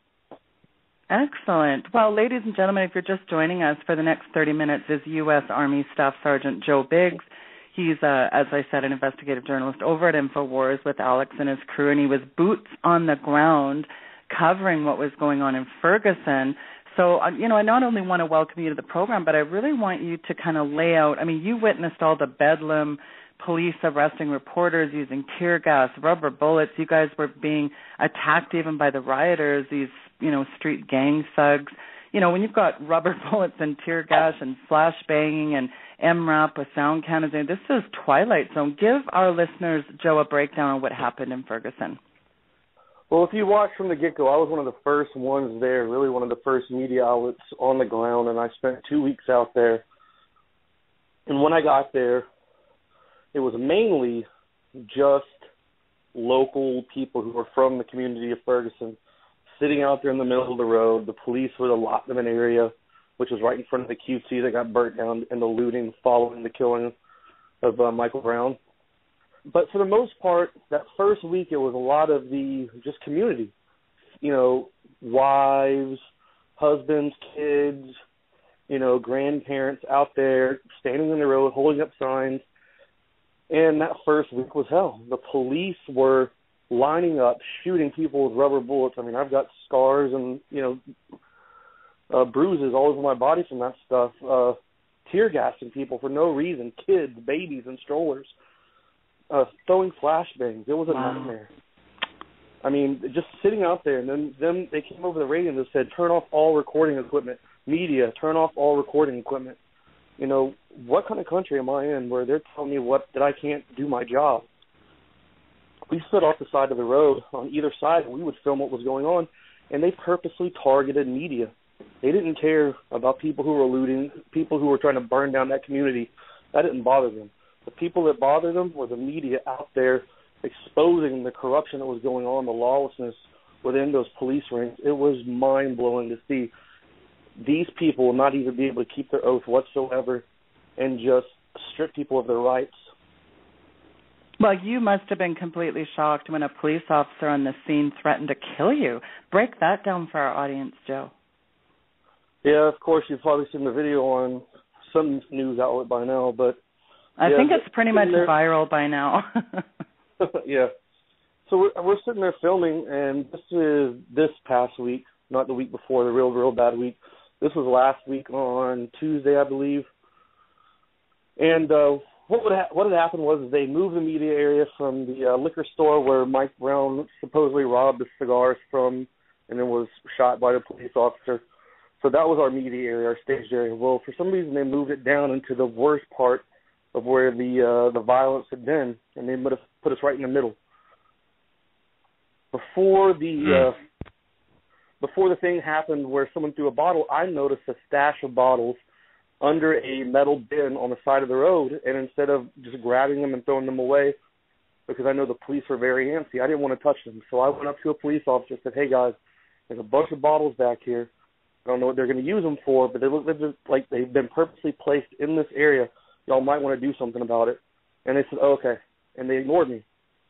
Someone sneaks behind, throws a bottle over our head at the police officers, and they just flip out, shooting rubber bullets at point-blank range at people. And I'm sitting there filming, and the police officer is like, get out of the way. And I was like, what? Get out of the way. I'll effing kill you. Get out. I'll effing kill you. And we're like, what? You're going to kill me? I'm like, what's your name? What's your name? Go after yourself. Okay, officer, go after yourself. The guy was just out of his mind, and he had an M4 put in people's faces. He was throwing it in people's faces. Wow. That was crazy. You can actually kill people with rubber bullets, though. No, that wasn't a rubber bullet gun. That was an actual M4 with a 5.56, an actual combat round to kill someone. That was not a weapon. You could tell the weapons they used to shoot rubber bullets, but they were shotguns with orange stickers and writing on the back. Right. That was an actual M4 with a full magazine in it, and a guy who was on some kind of crazy power trip about ready to murder people. And the only reason it didn't happen is because a female officer ran up and grabbed him and said, what are you doing? And pulled him out of there. Well, what's amazing is that cop was later identified as Lieutenant Ray Albers of the St. Anne Police Department. But the video from the scene shows the officer raising his gun and saying he will effing kill you. And when you guys asked, hey, what's your name, he told you guys to go blank yourself. I mean, that's just unbelievable. Well, the whole time that we were there, they didn't wear name badges. They didn't wear their name tags. They didn't wear badges. They didn't talk to you. Usually when something like that happens to an officer, they're supposed to give you their name and their badge number. They didn't wear any of that stuff. Somebody told them to not have any kind of identifiable parts on them whatsoever while they were operating in Ferguson. Wow. Isn't that something, Doug? They were sitting out there throughout the day, during the day, pointing sniper rifles at people and calling out people that they were looking at. They had loaded sniper rifles aimed at people. The laser dots on their chest just sitting there. Women. I saw one, an old lady, she was just walking, getting close to the vehicle. She was trying to go around them so she could go home, and they put a dot on her chest. Okay, I'm just trying to understand this. Now, obviously, the agitators, there are agitators in the crowd, and of course they exploit disorder. The police, the law enforcement authorities have exploited this disorder. My question is this, though. The attacks against the media, is that ostensibly because you were out of your free speech zone pen, or is that, what was that about? We didn't really have, the first week we didn't have those areas set up. They didn't start doing that until after people like myself and other small alternative media kind of networks that are able to get in without those big giant, vans with the satellites and the huge $50,000 cameras that go up on a tripod. We're using small stuff with live stream and Ustream. So that first week, we were standing on the sides of the road. Whenever we'd see them line up and they were getting ready to basically assault the crowd, we stood off to the side to leave room to allow them to do their job so we could film everything happening from both sides. Instead, they would come to the flanks, to the sides, and begin chasing us. I ran 5 miles out of Ferguson being chased by cops hanging off the side of an emerald, crawling through mud, jumping over fences through people's backyards as they targeted me. That is crazy. There's people throwing Molotov cocktails at this point, and they don't even care about them. They went after me. They went after Al Jazeera. They went after all these people who were plainly press. I had this huge press badge. I have nothing but camera equipment, and this guy is chasing me through a neighborhood, shooting us and throwing flashbangs. I thought I was going to die in my own country. That was something that I saw in Iraq and Afghanistan. Never did I think I would see something like that on the streets of America. Well, as a combat soldier, you're right. You've been in Iraq and Afghanistan. What is that like, seeing this on the streets of America, Joe? It broke my heart. I honestly couldn't. I haven't slept in 2 weeks because I just can't believe that happened here. There was such a different way that could have been dealt with. The first and even CNN was getting thrown out of there too. I was kind of surprised because usually finally, if you have started getting called out. Oh, so if you have a $50,000 camera, I guess you're good, right?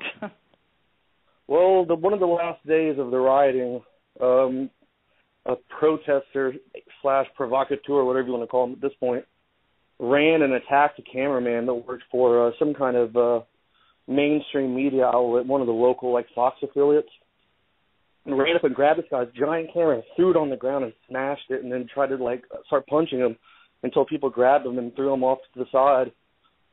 It was just complete and total chaos. I've got footage of police officers sitting in their vehicles while looting is going on, and they're just sitting there hanging out watching. They're not trying to stop it. I saw a looter try to burn a barbecue place down on the side of the wall on fire, and then ripped a panel off the wall so he could throw a bottle inside and burn the building down, and the police officer sat there. Sheila, you and I spoke about this, I think, a couple of times, but Joe, I got independent confirmation that the police in the hot zones, as they called them, were told to stand down against the looters, which is something the person who told me this, a police officer, this came from within the departments, multiple departments, hands off the looters. For the life of me, I cannot reconcile that. So, sins of omission. Say hands off the looters, yet go after the media. Oh, the Captain Johnson guy hated me ever since I got on in the press conference beside him and started asking him real questions instead of what's your favorite color. The mainstream media people were sitting there oh, Captain Johnson, what do you like to have for dinner? I'm those are riveting questions. That's how's your family doing? Who cares? There's people out here getting shot every night, and you guys are trying to act like you're at a campfire. I'm sitting there saying, why are you attacking my First Amendment rights? Why are you arresting us, doing our job? Why are you targeting us? And he just looks at me like I'm crazy and just ignores me and wouldn't even answer it. And I was 2 inches away from him. I was shoulder to shoulder.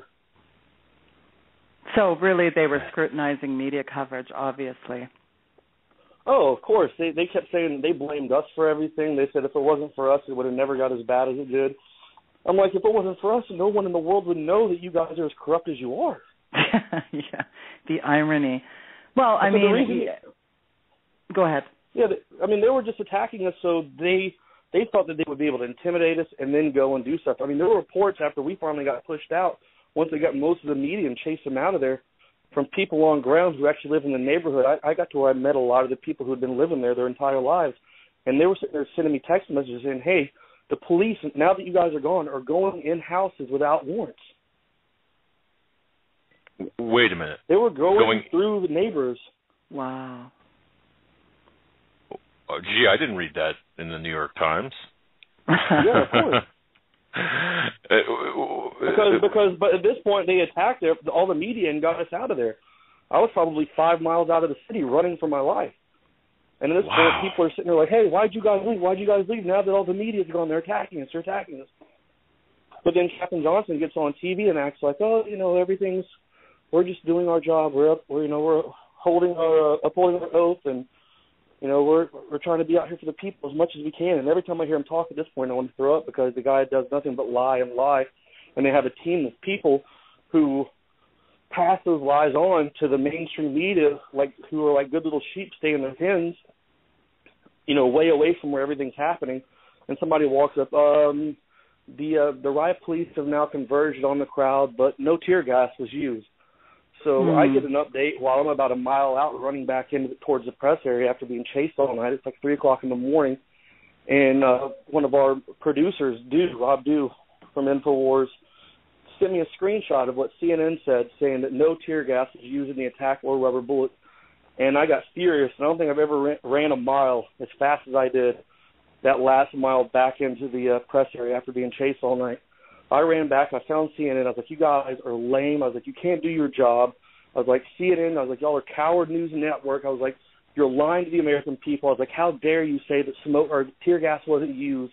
I was like, do you see my eyes, how swollen they are and how the blood vessels are, busted? Are you telling me that's from smoke? And the guy's like, I was like, yeah, get out there and do your job. Stop hiding.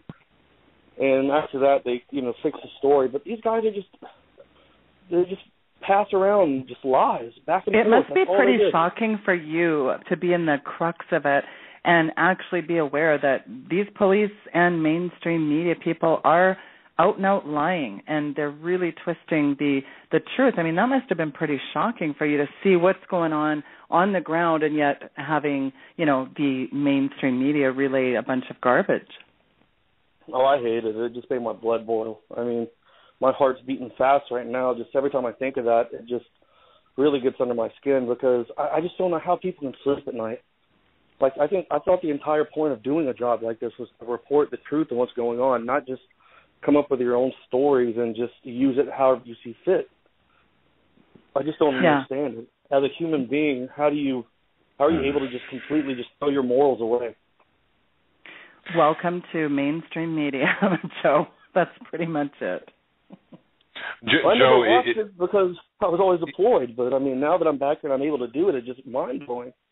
Yeah, it's bizarre at its face. But let me ask you this: is it over in Ferguson? And I asked this question of Stewart Rhodes of Oathkeepers. I'll ask you having been on the ground there for two weeks, is it over, or do you expect a flashback? Go ahead, sir. Yeah, it's not over. This is the thing. It's died down now, and that's, I needed the rest after 2 weeks, and we pulled the team out. I was like, it's dying down. Let's give everybody here some peace, and hopefully the police officers will leave them alone. And it looks like it's gotten to that point.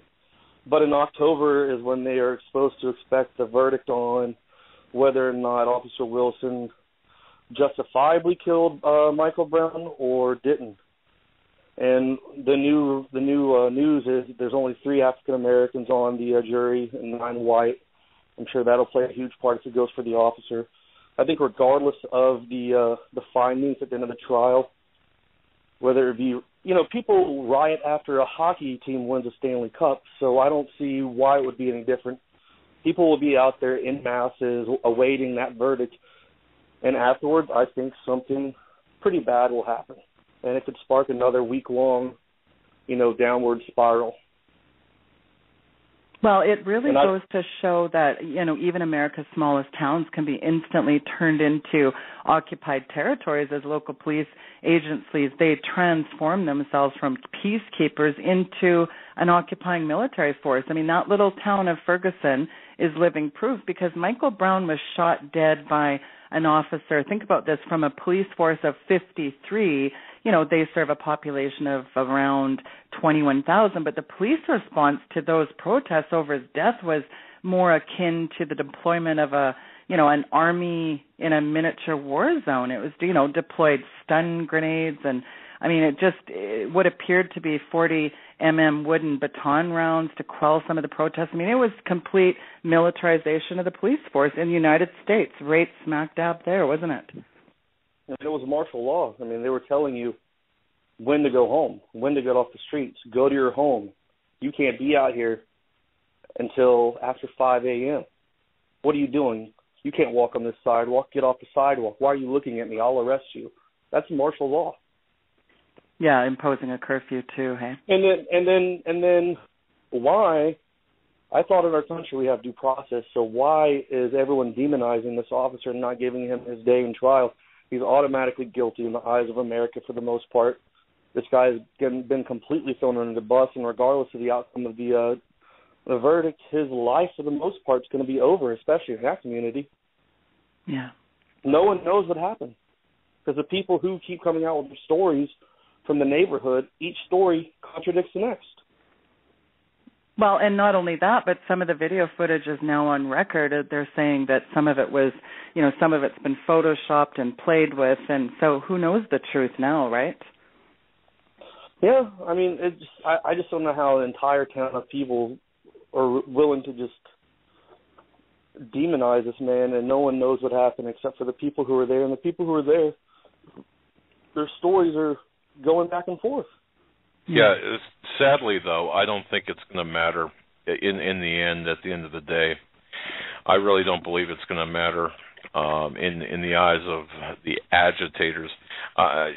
Revolutionaries thrive on chaos. We have running the government as well as running the DHS, running the local, some of the local police forces are products of revolutionaries, and so it really, at the end of the day, it's moving the public to in my view anyway, to a predetermined conclusion, or moving them toward a course of action which is antithetical to freedom in this country.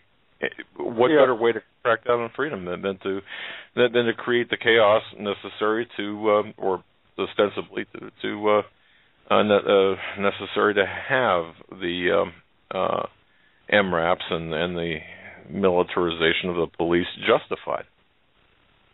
Well, I think, that's a good point. One of the things was, I spoke to one of the ministers who was out there, this older white lady in the community, and she goes, do you understand what they're doing out here? And I said, well, I have, my opinion, but I was like, just, tell me what you think. She's like, the looters start looting, the police sit back, and they let them do that. And she goes, the police are saying now, don't you want us here? Don't you need our presence to stop this from happening? So they allowed the looting to happen, to burn down the show. If they sit down and you don't have the police state, then that's the kind of stuff that you have to look forward to happening.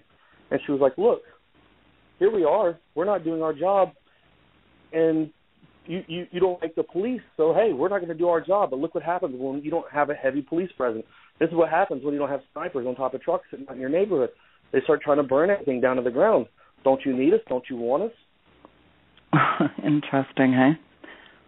Well, you're no stranger to people forcing imposed wills on you, and you've been a combat veteran in Afghanistan and Iraq, and as a combat soldier, one of the things that is really shocking, and I think you've witnessed this, is the military forcing your comrades to, take vaccinations, different kind of antipsychotics, aggression drugs, testosterone, opiates, strips of Percocet. You've witnessed that in real time, haven't you?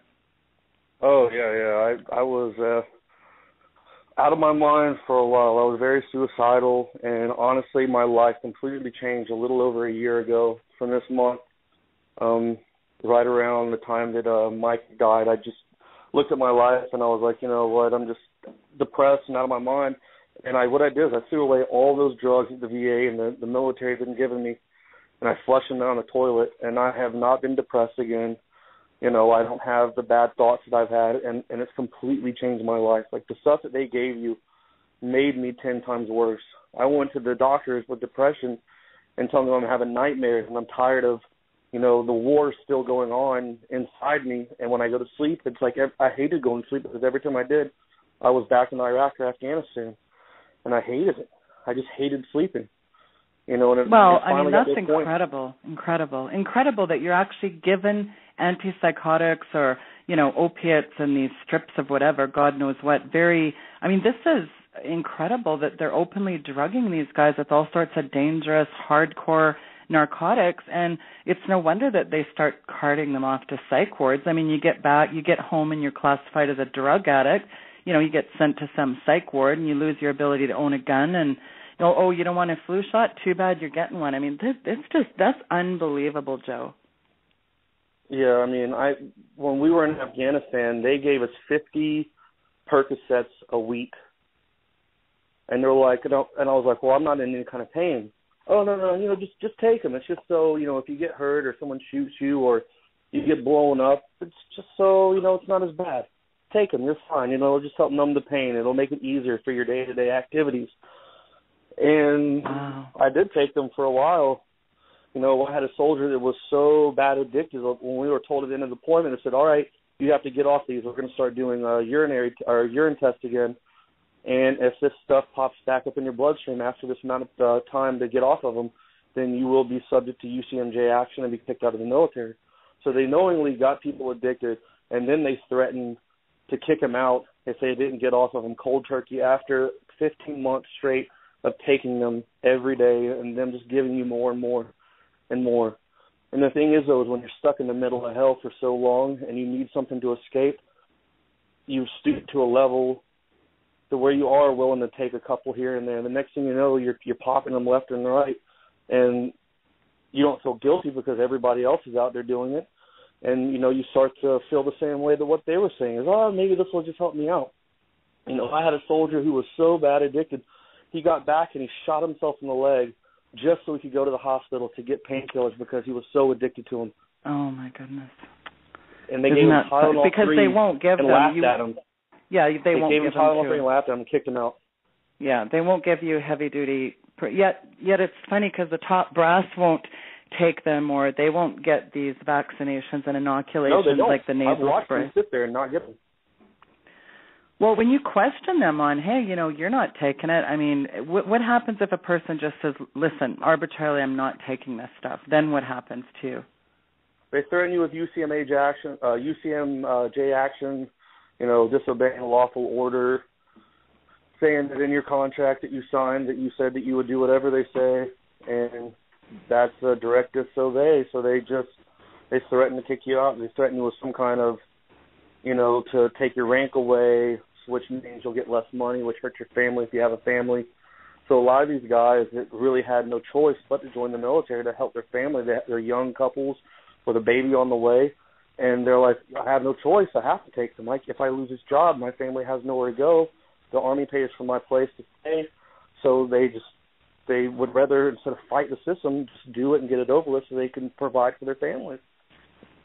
And do you think they do it to demonize soldiers once they return home? I mean, even now, I don't know if you're aware of this, the DSM-5 is a diagnostic manual for psychologists. I mean, there's now an oppositional defiance disorder. So if you refuse to follow authority, they can literally cart people. I was telling Stewart Rhodes about this. I mean, Brandon Robb, they carted him off for, you know, some kind of a Facebook post, just carted him off, put him in a psych ward against his free speech. Again, you know, Marine vet gets thrown in a psych ward for posting free speech on Facebook. But it's not just that. It's the government can declare anybody in America as a nut job and cart them off, and that's it.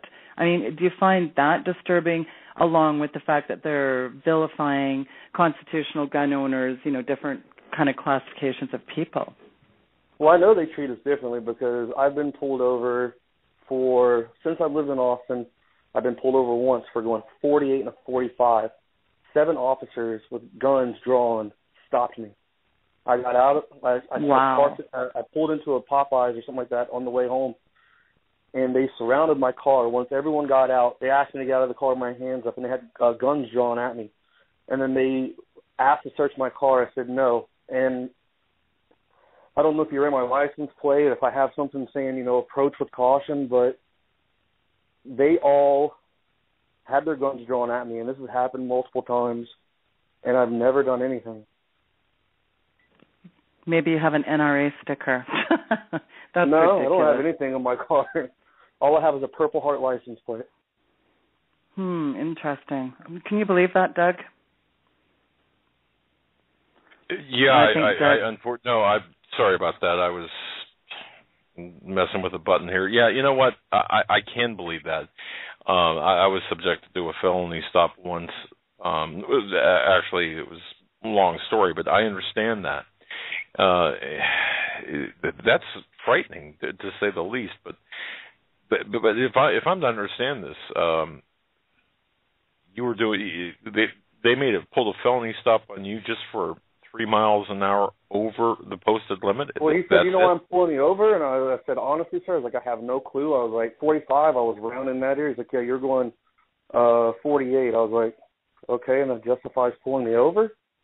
And he's like, sir, you don't need to get an attitude. I just need your license, your registration, and there's more and more cops getting there and pulling up, and next thing you know, it's like an entire, section of people. Wow.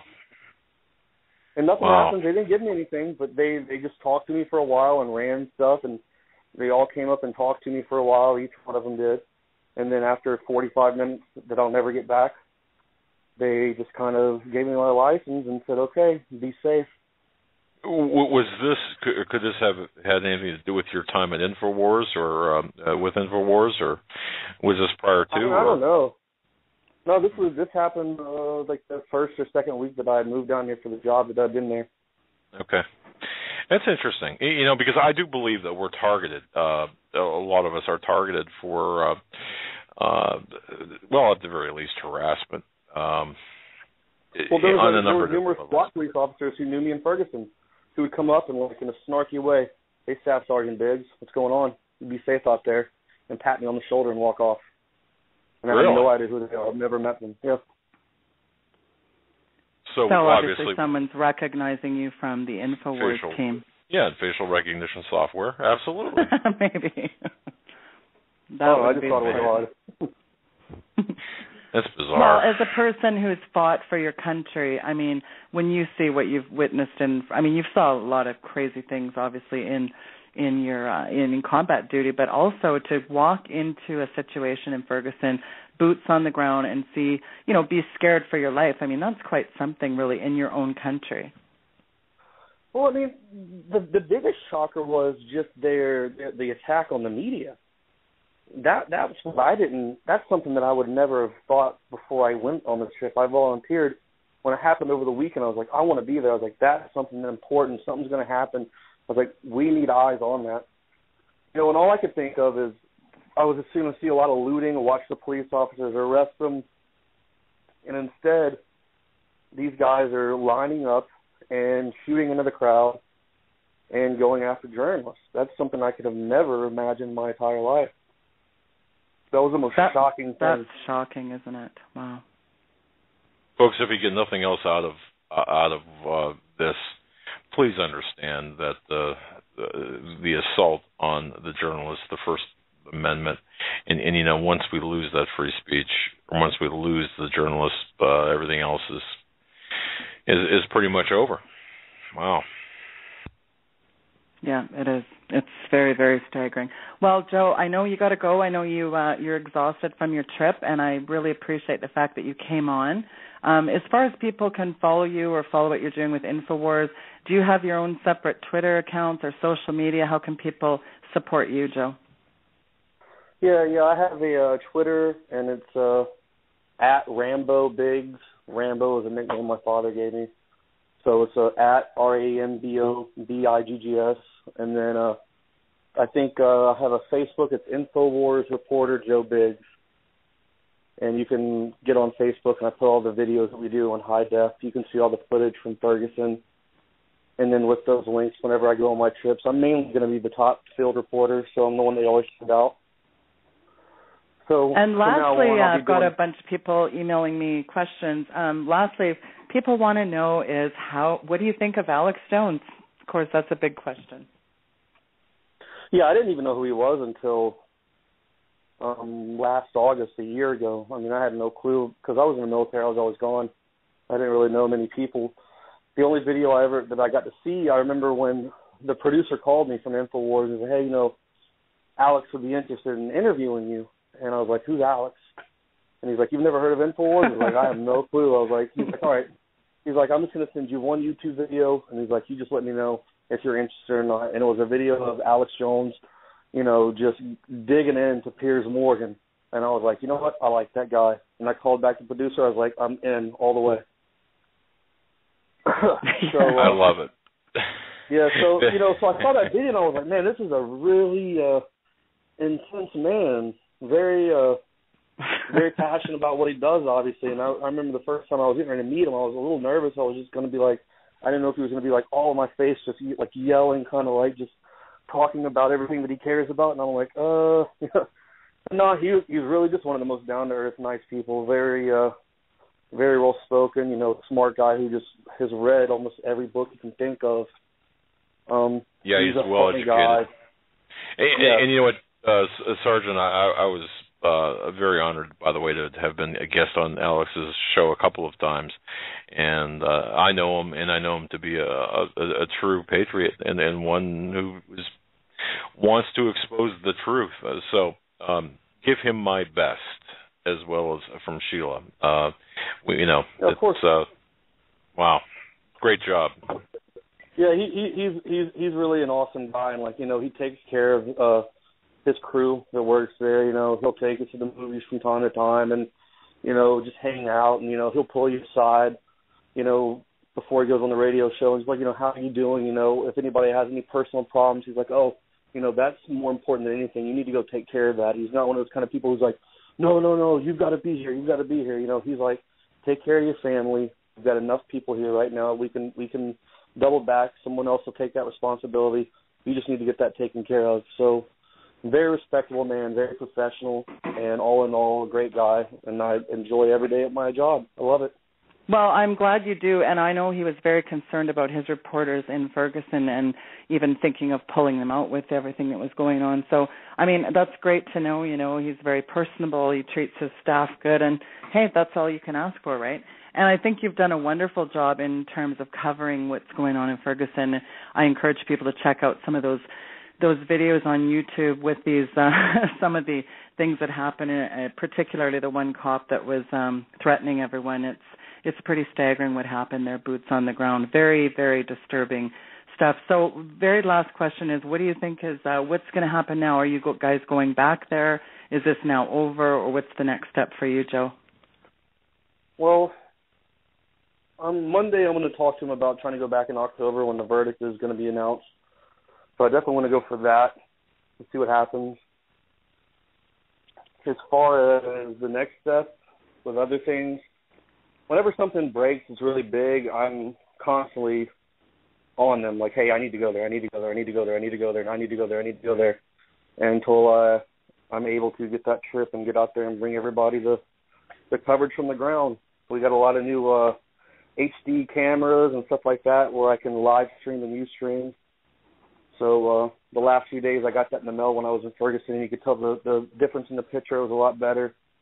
So hopefully I can do more live stuff for people instead of just the YouTube videos. I think it's a lot more interesting for people to watch what's happening while we're doing it, behind the scenes. Like I filmed this while we're making videos, talking to Jakari, us just talking about, the angles and what people will look for to talk to, and, what kind of questions we want to ask, and just our whole process of how we do everything. So I think that's a kind of a neat experience for people to have.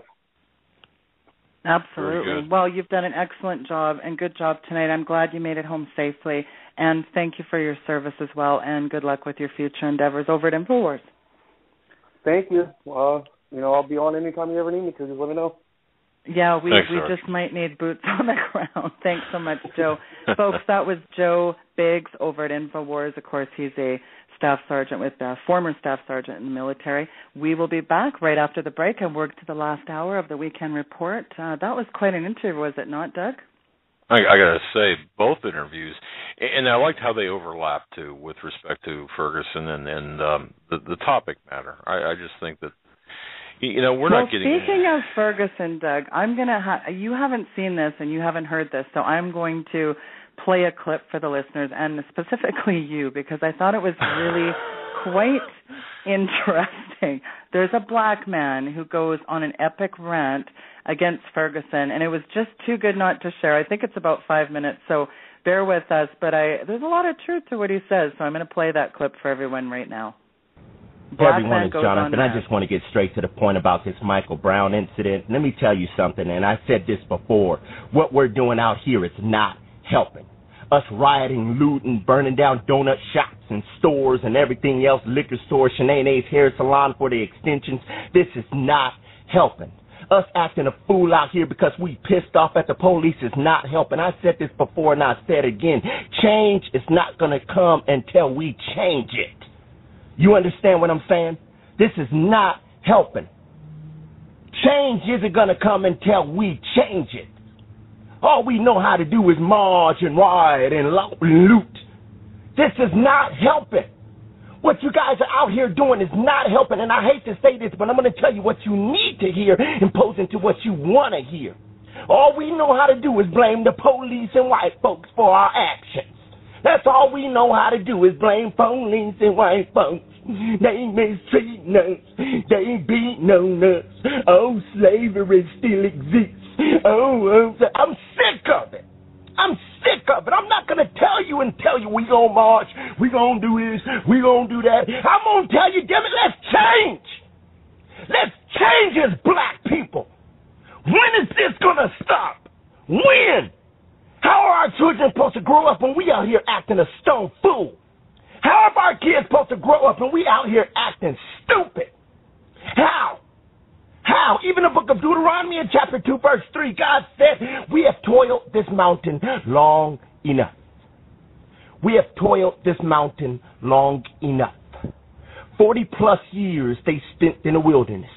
It's been over 50 years since we sang that song, We Shall Overcome. Hell, when are we going to overcome?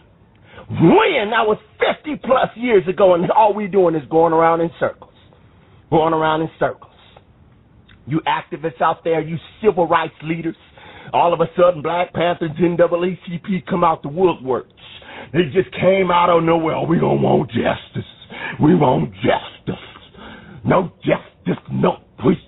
That's all you see. No justice, no peace. Shut up. When there was 60 plus shootings in Chicago a few weeks back, where were you? Nowhere to be found. A few weeks later, it was 47 drive-bys in one weekend.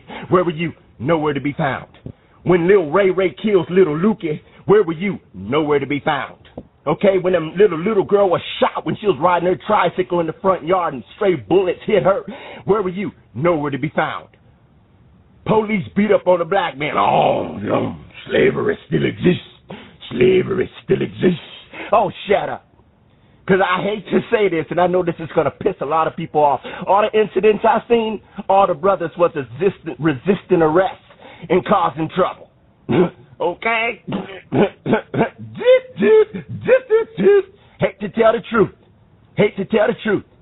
Because I want to debunk that myth as far as being young and black and mistreated. I'm young, black, I drive a brand new BMW and live in the valley. How many encounters have I had with the police? Many. How many times has it got out of control? None. None. None. So I want to debunk that myth about us getting mistreated and slavery. Oh, all they know how to do is beat on the black man. Nonsense. Nonsense. Because I had many encounters with the police and I became good friends with them. Tell me how come I could live that life and you can't? Tell me. It's time for us to change as black people. Marching ain't cutting it. All you civil rights leaders, all you jokers out there telling us, oh, we need to do this, we need to do that, we need to change.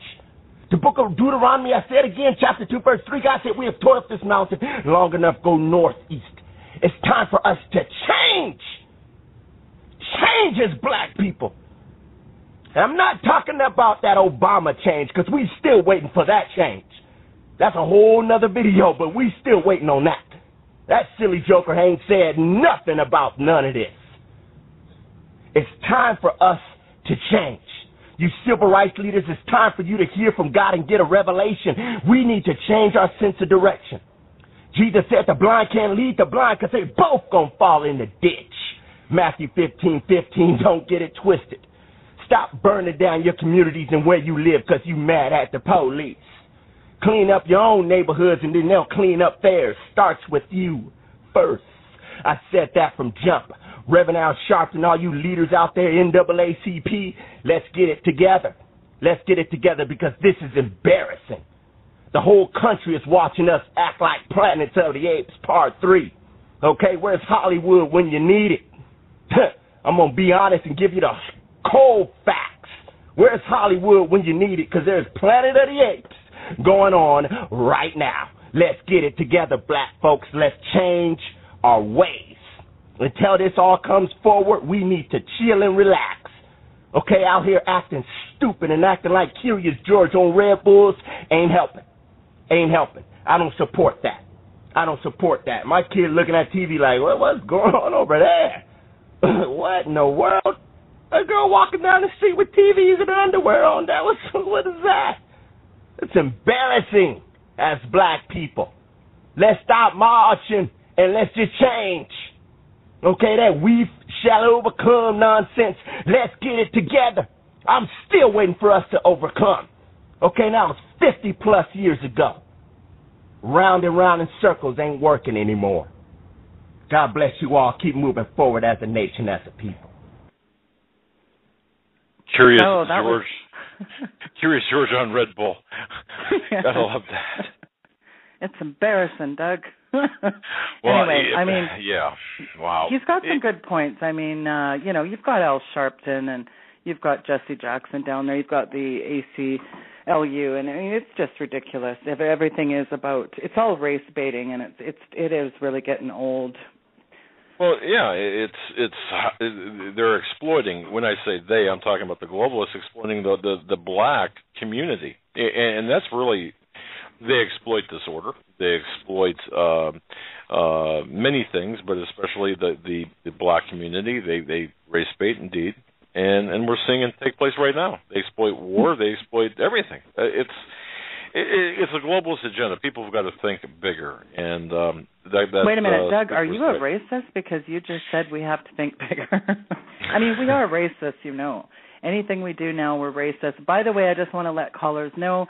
The guest call-in number is 661-244-9839, and if you want to get in the queue, you just hit the 1. If you're listening now and you want to weigh in on something, just press 1, and you will be put into the studio queue.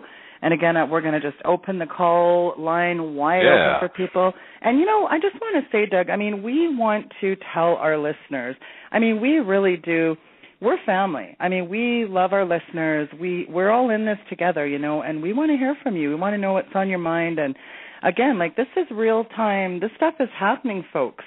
And we appreciate the listeners. And, again, we're family. But, what we're seeing, folks, is this is stuff going on in real time. We're seeing tyranny unfold before us. And, some of these things are very shocking. And, I mean, the headlines, again, as we've said before, Doug, you cannot make some of this stuff up. You just cannot. So we're going to start going to the phone lines. We've got area code 214. Welcome to the program. You're on the Weekend Report. What's on your mind? Hello, this is Jan in Dallas. Hello to you both. Been thinking a lot about Larry Grathwohl tonight and about what he went through in the 60s. And what's going on today, and who is in the White House. And, Doug, I was wondering, could you give us a couple of comments on that fine man? Larry Grathwohl, I've interviewed him, talked to him on and off air quite a few times. And, in fact, just a few weeks before he passed away. Larry Grathwohl was one of the most one of the bravest guys I knew. He went into. He acted as an operational asset for the federal government by infiltrating the Weather Underground. Took head on people like Bernardine Dorn and Bill Ayers and the other revolutionaries, Mark Rudd, and some of the SDS members. Some of the worst of the worst. In fact, some who later went on to commit horrific bombings and even murder back as recent as the early 80s. So Larry was a tremendous asset, truth teller, and he said a lot. It's interesting too, Sheila, and I think you probably interviewed him as well.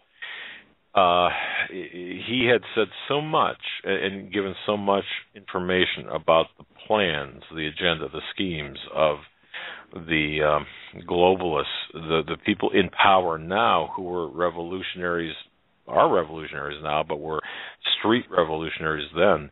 Don't forget, too, this is during the time when Eric Holder in 1970 took over Columbia University, the ROTC building, in an armed takeover. Eric Holder was part of that. So this is at that same time period that Larry Grathwohl was involved in infiltrating the Weather Underground. So I guess, Jan, to really answer your question, a fine man, a brave man, and a guy who came right out and said, look, this is their plan. Their plan is to exploit the racial division, the racial divide, exploit the economic divide, and to cause civil war in America. Oh, and by the way, as the exclamation point, yeah, they plan on killing about a third of the population in so doing.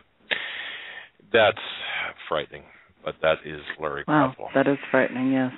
Well, I appreciate that call. We've got area code 309. Welcome to the Weekend Report. What's on your mind?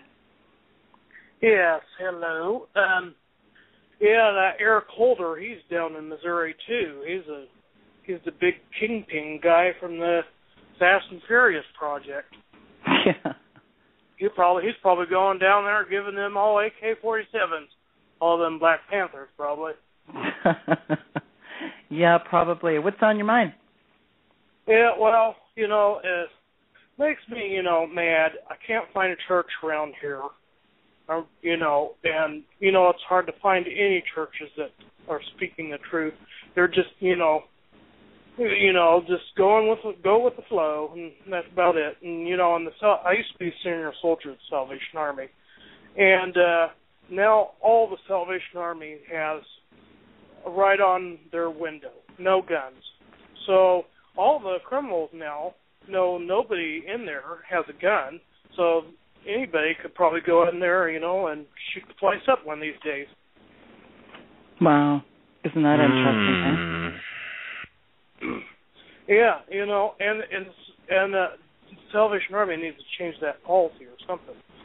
Or just take them down, just tell them, leave it out in your car, or something like that. Don't advertise it to everybody. Well, I think you brought up a good point. I think there is a very big problem across the pulpits in America. In fact, I think that's almost a worldwide problem now, that there is definitely a problem with trying to find pastors that are, big proponents of the truth. And so I think, Chuck Baldwin talks about Liberty Church movement. I think that's incredible. There is pastors looking for congregation as well as congregational people looking for pastors like that. They are out there. You certainly do have to look. It's very difficult. You're right. It is a huge challenge. And what else troubles me, a lot of people that were from the Weather Underground are now in our government.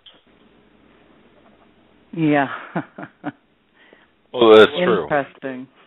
Very, very true. You've got and people like to, and Sheila, people like to focus on Obama, and I think that is certainly legitimate, but people need to focus as well on who Obama brought with him. Obviously, he was a little bit too young for the Grathwohl era. Nonetheless, the influence of those around him is present. So this caller is correct. Jan in Dallas is correct. Just amazing. Yeah, Yeah, let's not forget, Doug, that Obama had a ready-made job with David Rockefeller when he came on the scene. So, I mean, very interesting that those connections go way back. Absolutely. Well, thank you for that call, sir. I really appreciate that. We're going to move on to the next callers. 772 area code, what is on your mind? And welcome to the Weekend Report. Hi, Sheila, Doug. Great show tonight. It's my second time calling. I've been listening about 4 years. I love the sound bite you played from the African American. I'm African American, and I totally agree with him. This is just embarrassing. This is ridiculous. We want presumption of innocence if we're accused of something, but the officer is not entitled to it. That is sad. Yeah. That is sad. And I think it is being stoked. A lot of it is stoked. Something about the Johnson, the trooper, it just doesn't feel right. Something about the whole thing doesn't feel right. But you guys are doing a great job. Thank you so much, and you have my prayers.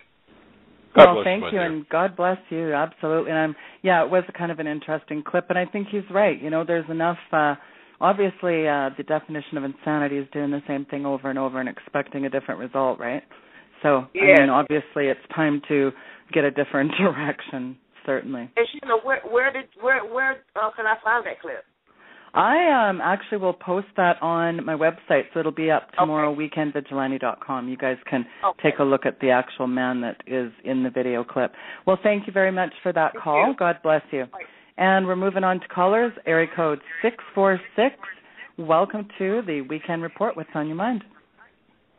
Yeah, hi. I just wanted to point out that the original video that broke on Dan Page was that he was part of kind of a fake news story on the CNN. Okay, and then after that, after that, it came out. Oh, his comments were racist. This, that, and the third on the video that had been out in 2012 that was to an Oathkeepers group, but the video of him pushing back Don Lemon was kind of shown as to be a fake news story. Interesting. Okay. And then all of a sudden it became... Wait a second. Let me just see if I understand this correctly. Dan Page... Yeah, I'm sorry. I'm hearing myself in your whatever you're listening with. But Dan Page was fired because of his comments. But what you're saying is those comments were edited or at least taken out of context. Is that correct? No. And sir, do you mind actually turning down your radio? Just we're getting a really major echo from you, 646. Yeah, I don't have the radio on, and if I'm in another room from my laptop where the show's on, I'd turn that down. Is it still going? Okay. Yeah, go ahead.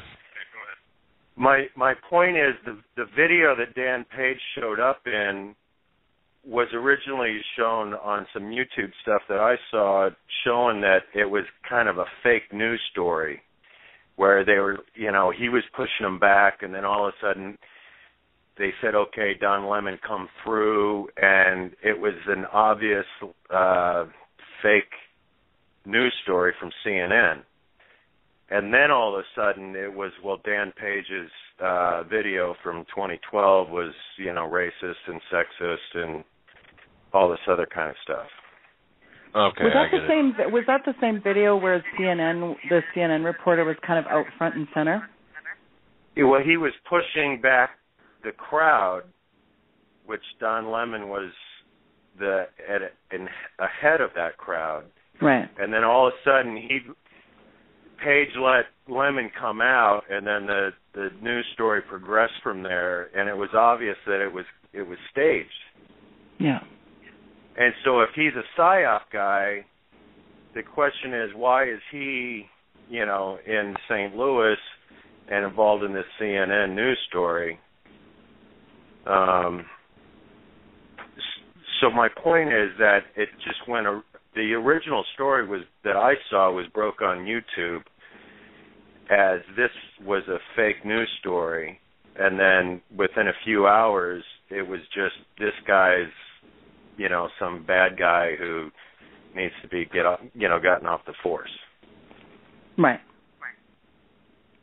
So that's I'm not sure of the credibility of that. It definitely appeared in that video as there was some kind of, he was doing some hand signaling. It kind of appeared like he was doing some type of psyop. I'm not sure. I wasn't. I just can't get a good grasp on what was going on in that video. Well, okay, that's the only point I wanted to make, and I think everybody that listens to your show has seen that there's just a lot of crazy psyops. I mean, I live in Brooklyn, and I've seen the communist guys are the ones that are throwing the Molotov cocktails. There's 1,000 black people in a protest and one white guy with a communist T-shirt throwing a Molotov cocktail. And so I kind of started watching from that point. And then just the more people you see from outside that area getting involved in that protest, it's just more obvious that, the whole concept of conflict resolution. Well, and how do you feel as a person from the great state of New York to with all this gun grabbing certainly going on in your state?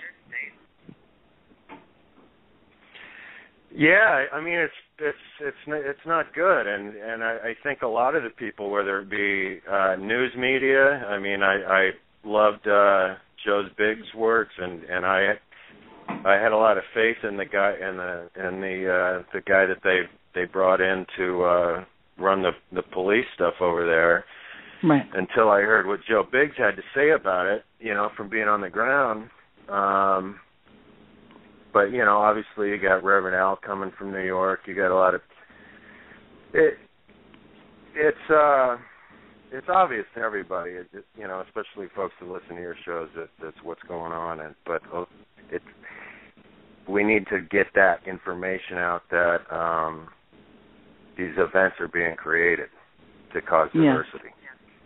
Yes, that is a very good point. Well, I thank you for weighing in, and God bless you, and hopefully you can wake up some of your pals in Brooklyn. 903 area code, welcome to the Weekend Report. What is on your mind? Good evening. Thank you for the call.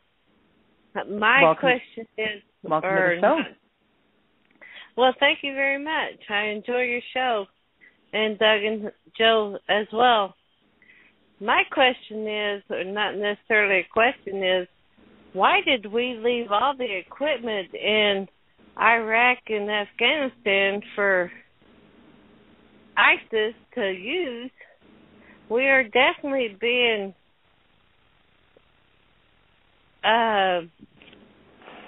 taken in from within. That was the plan. It just blows my mind.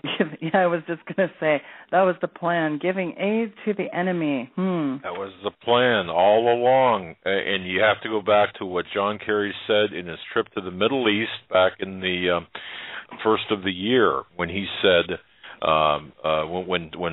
when he said that we are not going to involve ourselves in this entanglement, or we're not going to continue this entanglement in Iraq, meaning ISIS, do what you will. He gave the green light to ISIS. Now, don't forget, ISIS was a creation of the Western intelligence agencies.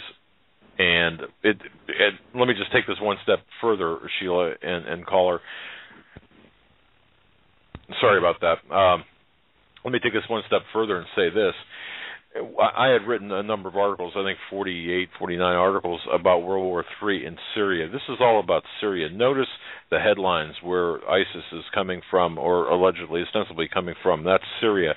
Notice how everyone is talking about, and the government is talking about, a threat to America. That threat, by the way, is real from ISIS. It's real. It's not, it is, however, but it was orchestrated. It is being set up by the people from within our own government. This is crazy.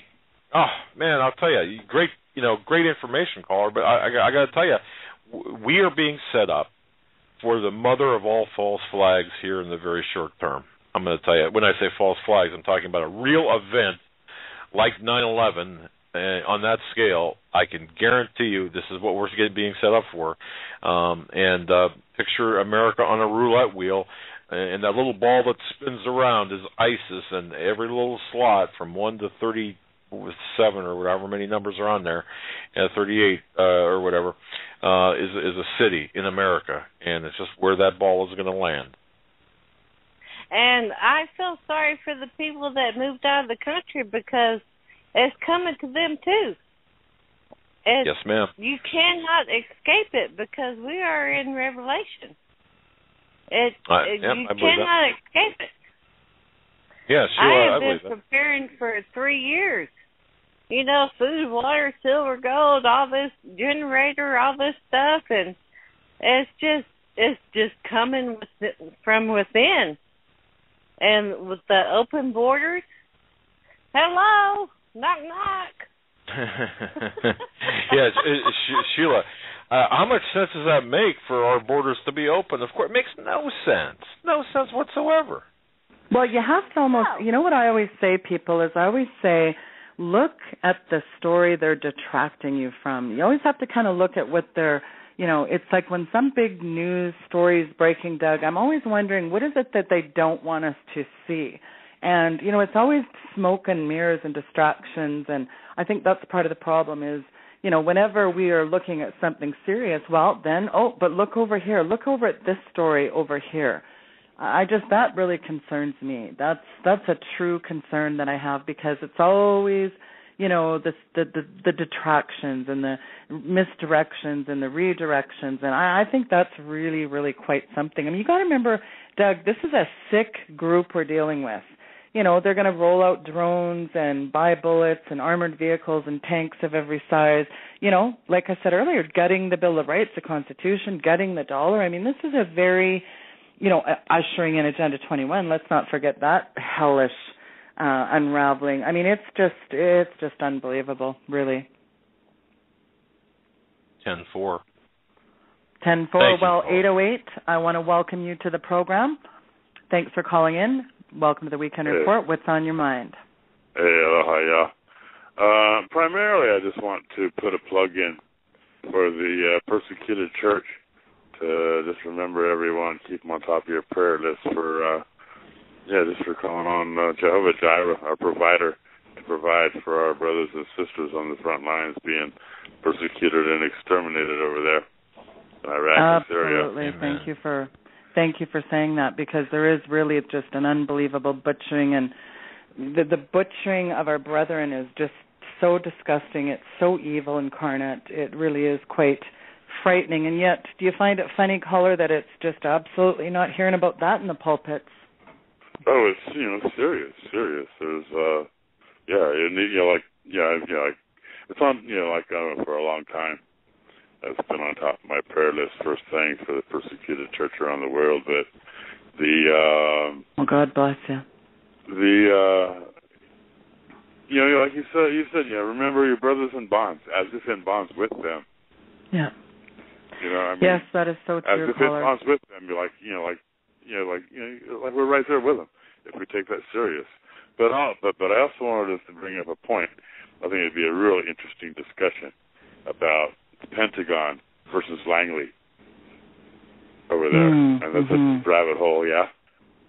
Very much, and that's a very astute observation. The Pentagon versus Langley, two separate entities, two separate agendas, and don't forget, we actually, and folks, I don't know how many people really know this, but in all practicality, there are two different CIAs: the one you see, and then the rogue criminal element CIA that is kind of working under the cover of diplomatic cover, if you will. And that is the CIA of Libya and of the Middle East and what we saw there take place.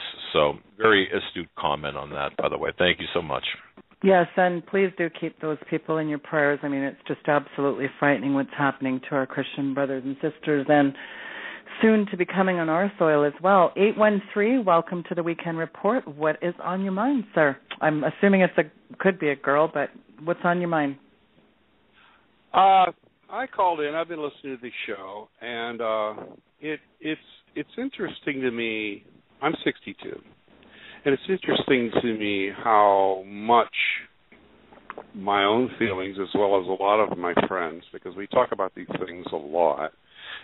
But, watching what's going on in Ferguson and just watching the atmosphere in police work and just, after watching that whole thing that happened up in Boston, which was off the charts, it was almost like a dry run for martial law. But what I don't get is what they're getting out of it. What does law enforcement get out of creating a situation where their families, their extended families, their friends, their relatives, their children, their grandchildren, is this the kind of country that they want them to grow up in? And I grew up respecting the police. My parents taught me that. My elders around me, people in my church, et cetera, we all had respect for the police. But we didn't have these gross abuses of people like we have. Every time you watch the news anymore, it's somebody getting beat up that just was pulled over for a speeding ticket, or some extenuating circumstance that puts the law enforcement on the side of an aggressor more than an officer of what we used to call the peace. Well, police used to protect and serve, didn't they? Not so much anymore. Yeah, they're serving their own interests. Yeah, that's a really good question. What do they get out of it? And you raise a really good point, because their children, their grandchildren, is this really the kind of legacy they want to leave for a once great nation like the United States of America? Yeah, that's a really good point, caller. Yeah, thank you. Oh, thank you very much, caller.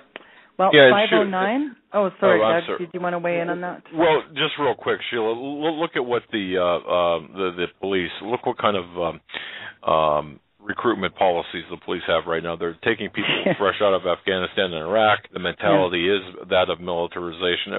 The police have always been a paramilitary organization, but now it is a full-fledged military organization. So the bottom line is, at the higher levels, of course, they're hoping for a seat at the globalist table, and at the lower levels, the police departments and what have you, it's all about the money, it's all about the recruitment, it's all about the hey, we'll give you 2 MRAPs and a whole arsenal of weapons if you do it our way, and that's kind of what's going on. And there are a lot of unthinking law enforcement officials, by the way. So go ahead. Absolutely agree. Well, we've got a wall of callers. I'm going to try to move through people fairly quickly. 347 and 509, you're in the queue. 347, welcome to the Weekend Report. What is on your mind? Hey, how you doing? I just wanted to call and say that I really enjoy the show. And, Doug, I listen to you guys religiously now. And on the weekend, Sheila, I'm starting to catch your show more. And I enjoy it. And I have to call because I'm actually from Greensboro, where Paul Harvey was from. And I'm younger, but I remember listening to his show and when I was a little kid with my grandmother. And the clip you play of him is unbelievable about the rest of the story. Yeah, the devil. That is incredible. And I really wanted to ask you guys, I live in New York now, and I have this sense, this feeling, and right after Sandy, if you had lived there, you felt this worst-case scenario, like you cannot leave the city because they kind of shut everything down. And I'm just wondering how long I should stay there now, because I live in Manhattan. I live in the worst possible scenario, and it's not so much the city. I'll say this on the air. It's the people in certain ways are the scariest part of it. And when it comes unglued, that's not what you want next to you. And I talk to my friends about it, but no one is even on the radar the way I am. And it's, I'm kind of like, I don't know. I feel sometimes that I'm the only person that feels this way, and I listen to the show, but no one around me in my life. I try to talk to my friends about it, and they just don't. They can't even get it. And let me ask you a question, caller. How old are you? I'm 33. You're 33. So do you find that people in your age category typically just don't care, or what do you find? What's your sense of the people in your circles? I think they just don't have the ability to grasp outside their own life. I don't think they don't watch the news and they don't pay attention to things and kind of, I've read a lot, I've traveled a lot, and, I really just feel like, you guys are kind of nailing it. And, I listen to a lot of the guests that call in, like Stan Deo. I love when he's on the show because he's like a super calm, very well laid out guy when he speaks. So I kind of take him for what he says, and I really enjoy the show. But when I try to get my friends to kind of get in the headspace and just have like a baby conversation on the surface level of all this, everybody thinks I'm a conspiracy theorist and I'm crazy. Right. Now, keep in mind, I'm in the middle of liberal land. Okay? So, I mean, you guys have no idea. After Sandy, I can tell you that after the power came back on, the trucks from the military came by, and they were giving out people these ponchos to wear, orange ponchos, I swear. And I was like, why are they here now doing that? And people were lining up for it left and right. It was just the weirdest vibe. And I just looked at that, and I said, this is exactly what these guys are talking about. But if you lived in Lower Manhattan without the power, it was really lawless. They just didn't have it on the TV. It was a bad situation. And my biggest fear is to get caught up in something like that again for even a bigger problem. God forbid, something man-made, not, natural, right, from Sandy. No, that's a really good point. I think that, a lot of people talk about leaving the United States, but really, where are they going to go, really? I mean, this is worldwide orchestrated. This new world order is not exempt to, it's not just the United States. You have to remember, this stuff is going on everywhere in Europe. It's going on in Canada. I mean, I don't know where somebody is supposed to flee to. Do they think just, run to the outback, run to the back 40 and, grab an underground bunker? I'm not so sure what the answer to that is. Yeah, my thinking on that is more about just being in a place where you at least can have a little more control of your circumstances, being that you're not in the middle of people who are not used to. I grew up in a very rural area. I know how to farm, I know how to hunt, I know how to take care of myself outdoors. But in New York, if you can't get out of the city, then you're on an island. A very big problem. You're on an island. Really, look, you're not going to escape what's coming, but you can get out of the way, okay? Like, for example, Sandy. So what I would do, seriously, if I had the option, I would be looking to get out of Manhattan. If this is me personally, I'd be looking to get out of Manhattan. I spent 18 months in the 5 boroughs working myself. I know the sentiment that you're referring to, and it's almost like a zombification of the people there. It's exactly. I've never seen anything like it. So you have to live it. You guys are nailing it. I just want you to know, I live there. People who say, "Oh, well, it can't be like that in New York," it's that welfare cycle. I live in a decent building. I'm not a millionaire, but I live in a decent building. But I have a project next to me called Fulton Homes, and you guys can look this up. Anybody who wants to verify this. And these guys go on welfare cards every month, and they pass it to their kids. And it's not that I'm saying it's a bad thing. We should help people. But it's a cycle they'll never get off of. But that is what I'm afraid of. If that system breaks down, that becomes unglued. And I saw it happen during Sandy. It just wasn't public. It wasn't. The news channels were nowhere to be found. There was no, you were just kind of on your own. And it happened in literally within 5 hours when the power was out. Our building's emergency power went out, whatever. It came unglued, all of it, for 3-4 days. Well, that's a really good point, and it illustrates the point. I've always said this before too, Doug. What are people going to do when food and water shortages hit the shelves? Like I allude to the Black Friday of this mindless minions stabbing each other for toasters and washcloths. I think what is Main Street America going to look like when there are no food and there's no food and water? They're weaponizing water. They are absolutely jacking the food prices. What is it? $40 for a steak now? Good Lord. Crazy. It's just ridiculous. Well, I really want to thank you. Doug, one more thing really quick before I go ahead. And then I'll take the answer off the air. What do you feel is the real deal behind this whole ISIS thing? Is you're seeing it, like you said, you're nailing this too. We've gone from the news cycle where we're almost being guided through this maze like rats with cheese, and now it's okay, forget about Ferguson. Now it's ISIS, but they're saying ISIL, and I don't know the difference between those two. But what is going on? What do you think we're dealing with here in the U.S. specifically on that? And I can take my answer off there, and I really appreciate you guys' time. Thank you. That's worthy of, Sheila, that's worthy of an entire program, but basically, in a nutshell, just very briefly, ISIS was, again, a creation of and is ISIS would not exist today had we nipped it in the bud a while ago. Okay, having said that, it has become a legitimate threat because of the armaments, the training, all of this. That's why Benghazi is such a big deal. But this is the Osiris plan. If folks, you've got to think bigger. You're looking at a globalist agenda. They want to pull us into a world war. The entire thing about, look, Sheila, a number of things happened since 9/11 here in the United States. None of it galvanized the American public to go to get us into another war, such as Afghanistan and Iraq. Correct? For example, Syria. They tried multiple times, four different times, to get us entangled into a destabilization war against Syria. Didn't work. What they're planning to do, in my view, is to use ISIS as the mechanism to galvanize the public, much like they did on 9/11, to pull us into a global conflict. The only winners here will be the bankers and the military machinery. That's my view. Do I think it's real? Do I think the threat is real? I really do.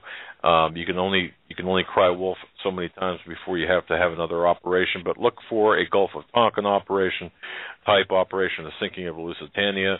Pearl Harbor. Name one. Okay, it will happen, and when that does, that'll galvanize the sentiment of the public, much like it did World War I with the sinking of the Lusitania. Yeah, that's a really good point. Why? And the other question would be, just quickly, the U.S. has entered into all these military operations against these insurgents, and, they're kind of rapidly moving toward Iraq's northern region. But, if ISIS is the enemy, why did U.S. and our ally, Saudi Arabia, support and train ISIS agents in Syria as well as Iraq? And you're right, that's a whole other show, and that we could just go on. And as we've always said, giving aid to the enemy, well, Obama's guilty of that, we know for sure. We're going to just try to wrap up a couple more calls. We're going to take two more callers. 509, welcome to the program. What is on your mind tonight? Good evening, Sheila. Welcome to the family. Welcome, and it's a wonderful family. Yes, it is. Yes, it is. One, I would like to, just try to tell people, it's like you said, don't look at what they're showing you. Don't look at what they're pointing at away from. Right.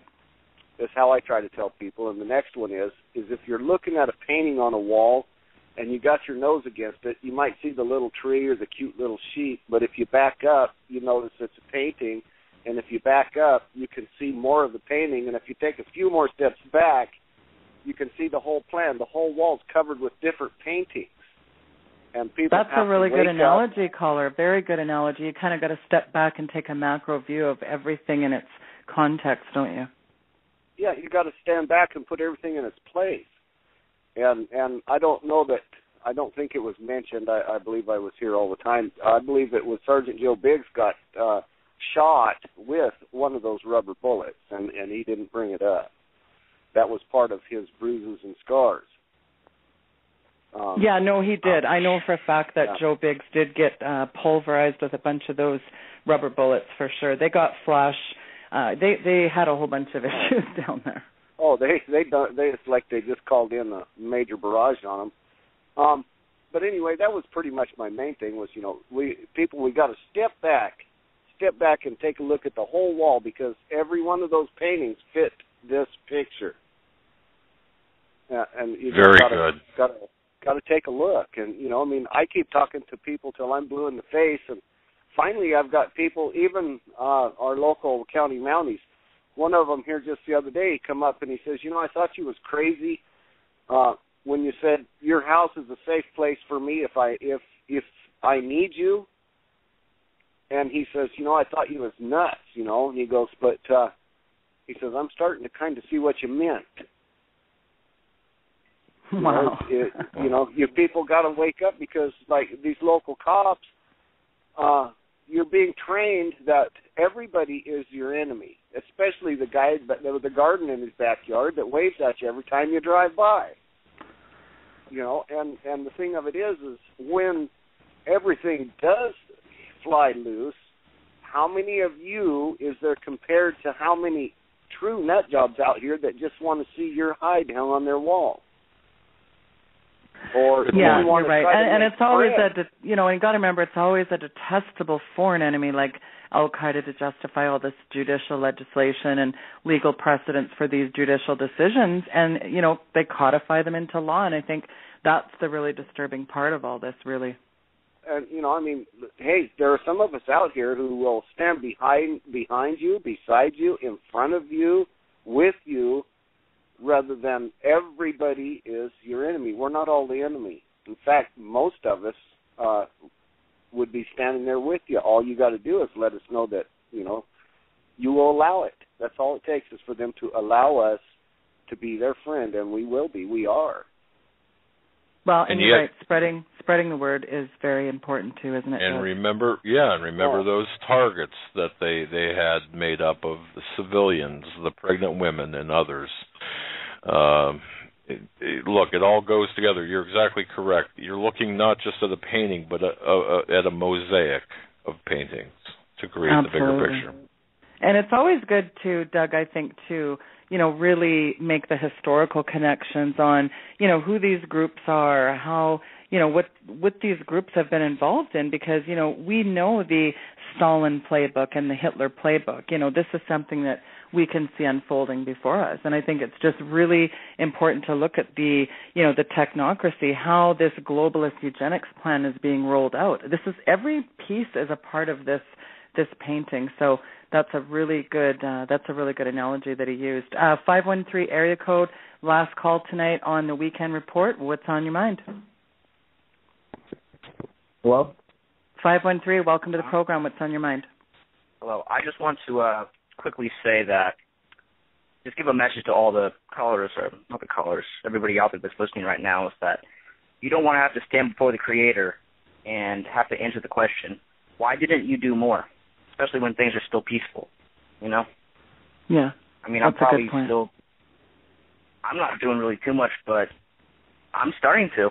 I think everybody else out there that's listening right now really needs to step it up, including me. Well, God bless you. You're right. Because, well, we definitely can't just be those keyboard commandos and armchair patriots. We have to, really be boots on the ground. We have to be talking to our neighbors, talking to our pastors, the people in our churches. We have to. It's our due diligence, really, to create awareness. And, I think that's you've really raised a good point. I think that is a huge problem now, is we've got far too many keyboard commandos. But when it comes to attending a town hall meeting where they're trying to implement Agenda 21, where is everybody then? And I think that's a really good point that the caller made, Doug. So that's it for the calls tonight. And Doug, did you have anything else you wanted to say before we go off air tonight? Doug Hagmann, re-push that mute button. Boy, I guess, how's that? Is that better? That's perfect. I was looking at that button. I do that a lot. I just want to say thank you so much for being part of for being the Weekend Report, Sheila, and thank you for being part of our extended family.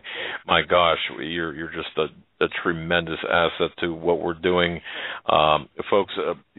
Feel free, please. Sheila is part of our family. Support her. WeekendVigilante.com, linked off of our website. Please do what you can to keep us on the air, keep her on the air. We need this program. We need this 6th day. And we should probably go to 7 with the news the way it is, but perhaps that at a later time. Sheila, well, and I just want to remind people, it really does take a lot of time to put these kind of things together. And I really want to encourage people to think about, if you think that we are worth supporting, especially the Saturday show, because, we could be, out at a third job, really. So, you got to think about our time that we put in it. It takes a lot of work to put these guests together and do the talking points and, organize everything. And I just want to encourage people, if you think that Saturday is worth keeping on the air, then, I'm asking you to prayerfully consider supporting or do what you can. $5-10, anything people can do. It's not like we're the mainstream media where we're getting the big corporate bucks here. We are, we solely are on air by listener support. So I think that's just a really important thing. And, do what you can.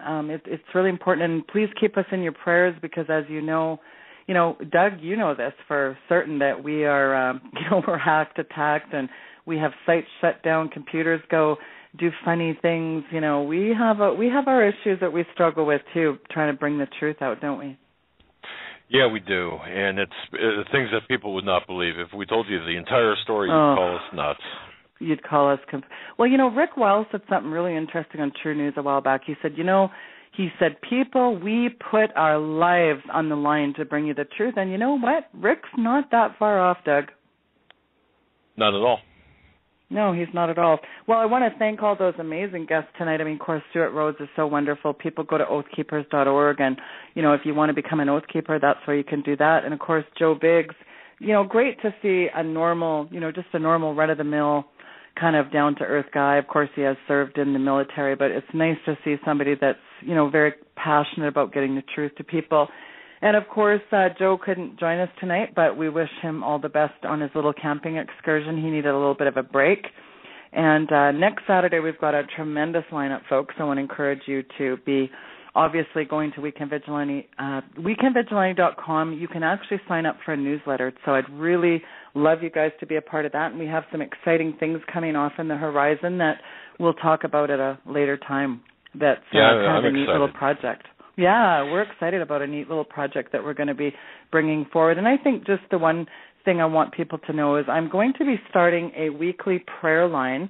And I think it's just really important for people that want to come on and pray, whatever their some people have sick family members right now. A lot of people are facing economic crises. People have lost jobs. They're under a heavy amount of stress. And, it's funny, Doug, because this Robin Williams thing, it was really quite a, I know how Hollywood operates and I know how this stuff works. But, one of the things that we do need to do is think about what other people in our families are going through. I mean, you never know until you, it was kind of a rude awakening that somebody that gave people a lot of laughs. I mean, let's face it, I'm not a fan of Hollywood, but, he definitely did his part to make people laugh. I think a lot of these people have a tremendous amount of problems, but, I just think it's worth being mindful of where your friends and family is at. A lot of people struggle with depression, and, I myself actually have struggled with depression, and I've really had a hard time with chronic depression, and it's not just an easy fix. And I just want to support people out there that have, that have ever struggled with that, to know that you're not alone. And just in this world, there's a lot coming at us, Doug, and I think it's important that we are family, and we want to unite people and connect people. And so we're working on some projects, and I just want to also tell people that if they need any prayer or if they're struggling with things like depression, shoot me an email on weekendvigilante.com, and I will personally answer every single one if it takes me a year to get to them all. And I do personally reply to every single person. So I want to thank people that have donated, and please continue to do so. And you're in our prayers. Our audience is always in our prayers. Final thoughts, Doug? Nope. I'll tell you what, I'm good. You're good. You are good, sir. Good. Well, I want to thank everyone for tuning in tonight, and tune in to the same time, same location. You know where to go next weekend. And thank you for tuning in, folks. We'll talk to you next week. Thanks, Sheila. God bless.